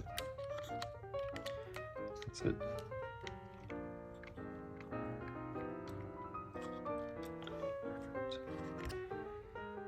Alright, that's for the body mount. And alright, so we can ignore that. That's an electric screwdriver. Here we go. So now we're going to be using this. Now the height's going to be interesting because this will be moving up and down potentially. But the current setting is the second from the top. So second from the top, this will mount this way. So countersunk, this is the rear, this is the front. So you want to drive the screws forward, back. So going front to back. And that'll be 6mm button screws right here.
So now it'll just be the countersunk screws. So it's the 4 remaining of this size.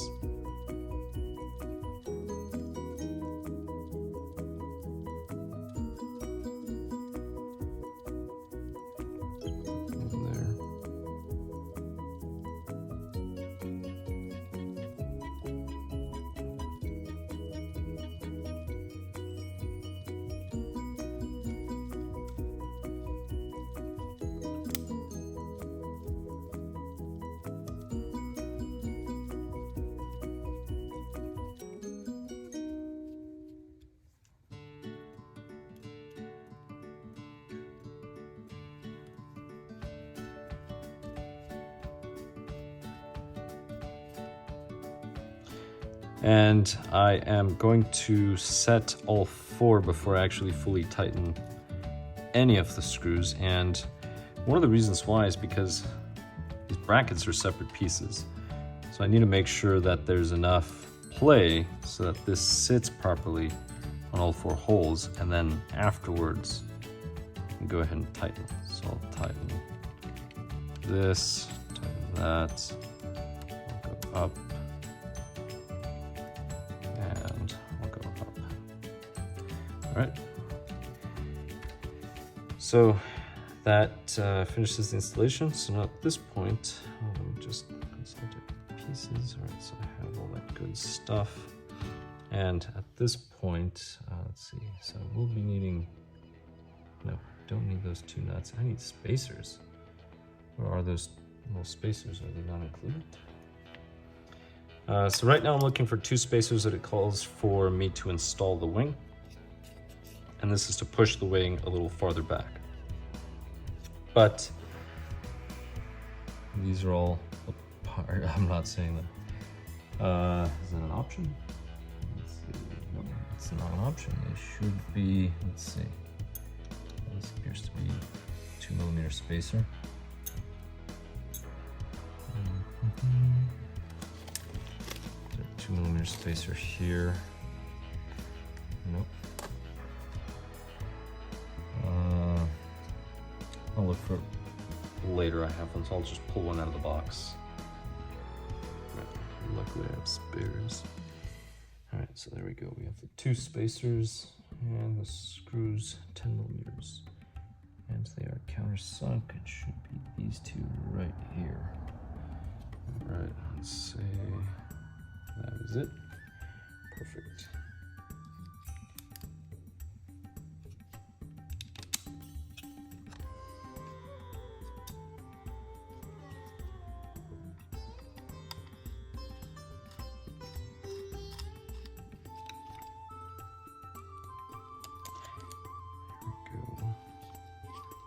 Now, currently I am not putting thread lock, and the reason why is because this piece of plastic in the middle is going to act as a spring, so it'll add tension.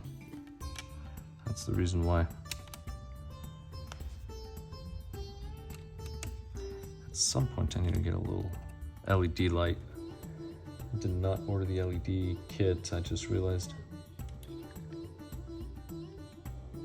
I mean, it's not required in the local track, but still, they just look amazing. Maybe I'll make one. All right, there we go. There's the wing. Huh. Almost looks like it's a little bent. Maybe that's normal. Now these you can trim, so if you want less downforce, you can always remove some surface area. It's your preference. It depends on how the car drives, what you want the characteristics to be of the vehicle. So those are some of the options you can also add. So let me just show you some pictures. Those are the wing options. So you can get a composite rear wing, for example, if you wanted to. You can get this wing over here. You can add that bit, just ream some holes.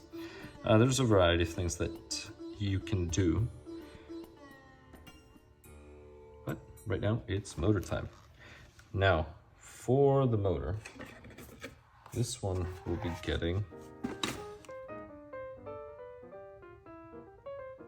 this motor right here. So it's a 25.5. This is the slot machine. So this motor I've actually run before, and I like this motor. I actually do like this motor. So let's go ahead and install it. All right, so this motor would go in here, but I need the screws that actually hold it, which should be these button screws that are left. I'll get these little tiny ones out of the way. And just to make sure, now the pinion, I'm not sure what pinion I'm going to be running, perhaps a 35. Might be a 35. I'll have to see. But let's see. These have to be at, it's going to be these 8mm.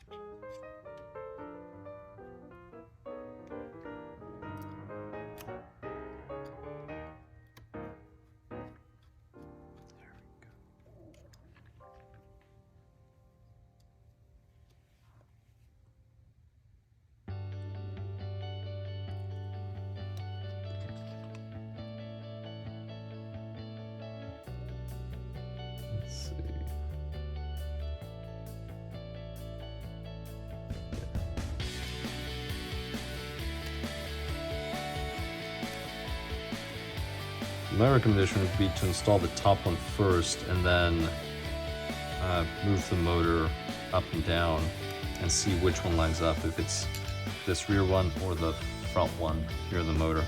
So you have an option to put a screw there or there if it fits the motor. It just depends on the gear that you're going to be using. I'll loosen this up just so I can slide it. Right, so this will go back and forth, back and forth.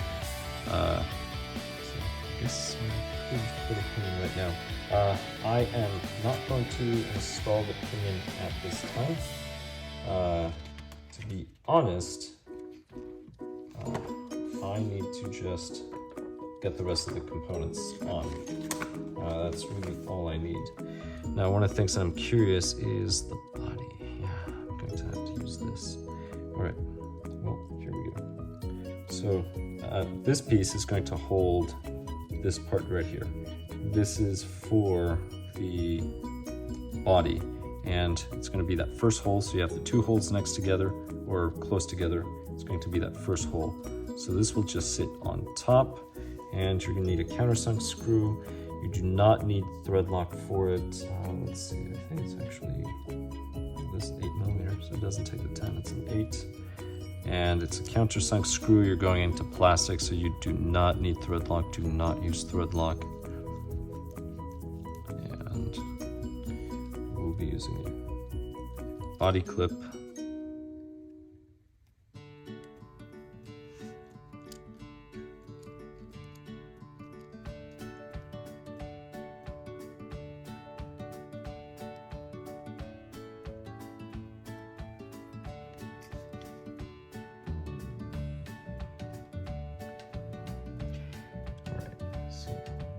These things I will move over here and I will install them later because I need to trim the body before I can do this. So this, what does this do? Next thing you know, it goes there. Let's see. Oh! Okay, so it goes on the wing. That bit right there. So we need these two nuts. These two nuts will go in there. And based on what I'm seeing, really, you don't say. All right, so this isn't optional. It has to be optional. So the screws hold the wing. So it's the screws that hold the wing, and there's the two nuts. But then, why would you do that? So,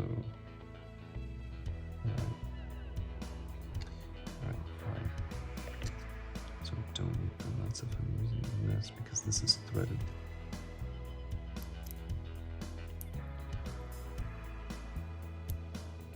Oh, those nuts are too small anyway. Huh, interesting. I say interesting because those two nuts are too small for this. So there's absolutely no nuts that would go in here. Go figure.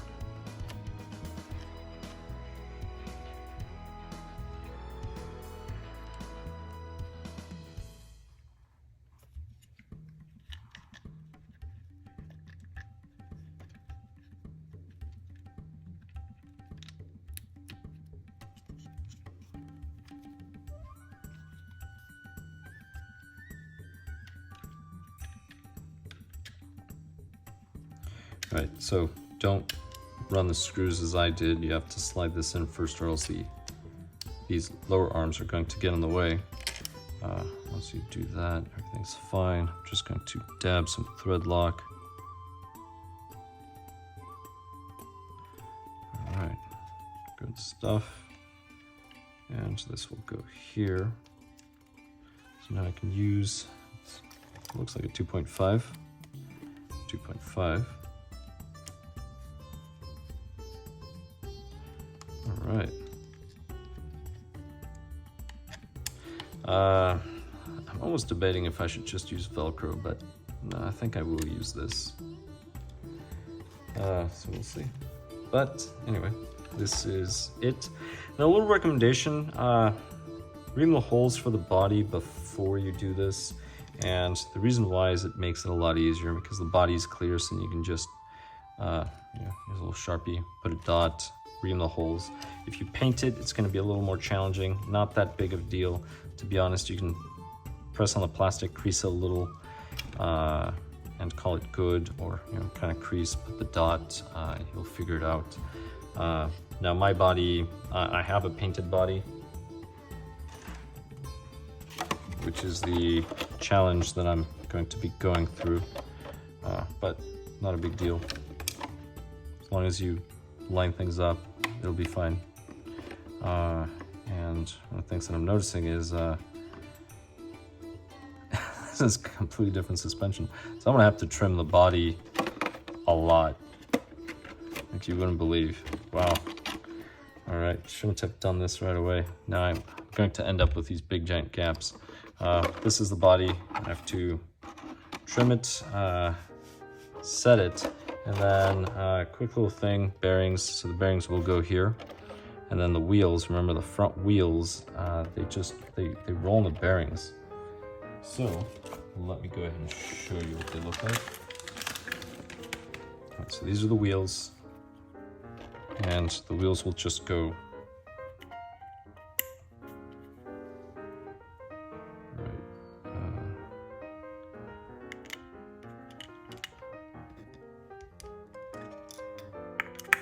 there. Right, so the wheels will just sit right in there.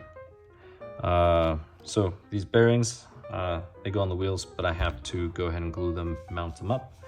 And then after that, the car would be finished.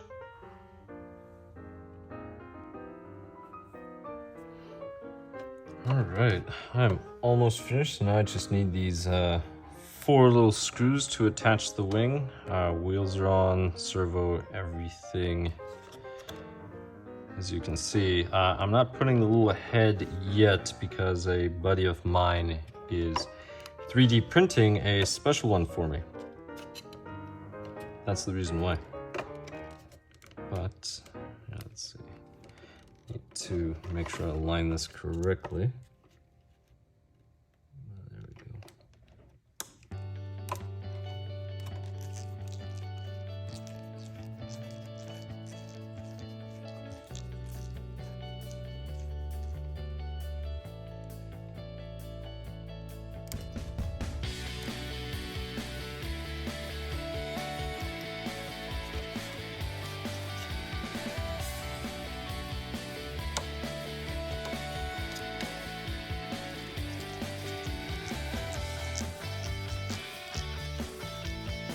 Now there's 2 different front wings that can go. This is the larger one, so this one's for more downforce, and the other one is slightly smaller, so less downforce. It just depends. You have to just put one on, try one on. The best thing to do is see what most people are running, and that's probably going to be the better one. Then again, your driving style could be different.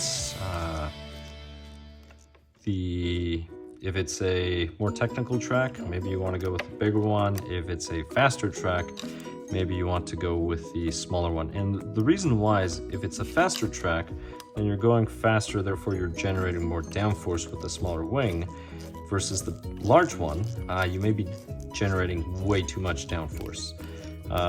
And at the same time, if you think, well, not at the same time, but if you think about it with a technical track or a slow track, if you're running the small one, you may not be generating enough downforce because you're not going fast enough, so you may want to go with the larger one. But this is the car, so like I said, I do not have the helmet. That will not appear on this video, and that's because a buddy of mine will be 3D printing a special one for me. But here is the vehicle. I am using the Exotech wheels and tires. They are a little wider than most other brands, and that's the reason why I chose them. But next, you know, maybe I'll go with narrower rear or narrower front. Not sure. I did end up putting a millimeter spacer for the wheels just to make sure they did not rub, because they were coming way too close to the wing mounts. That's the reason why.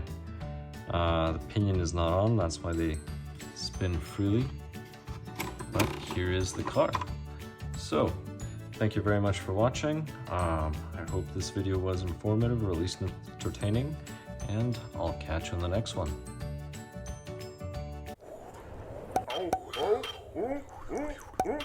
What?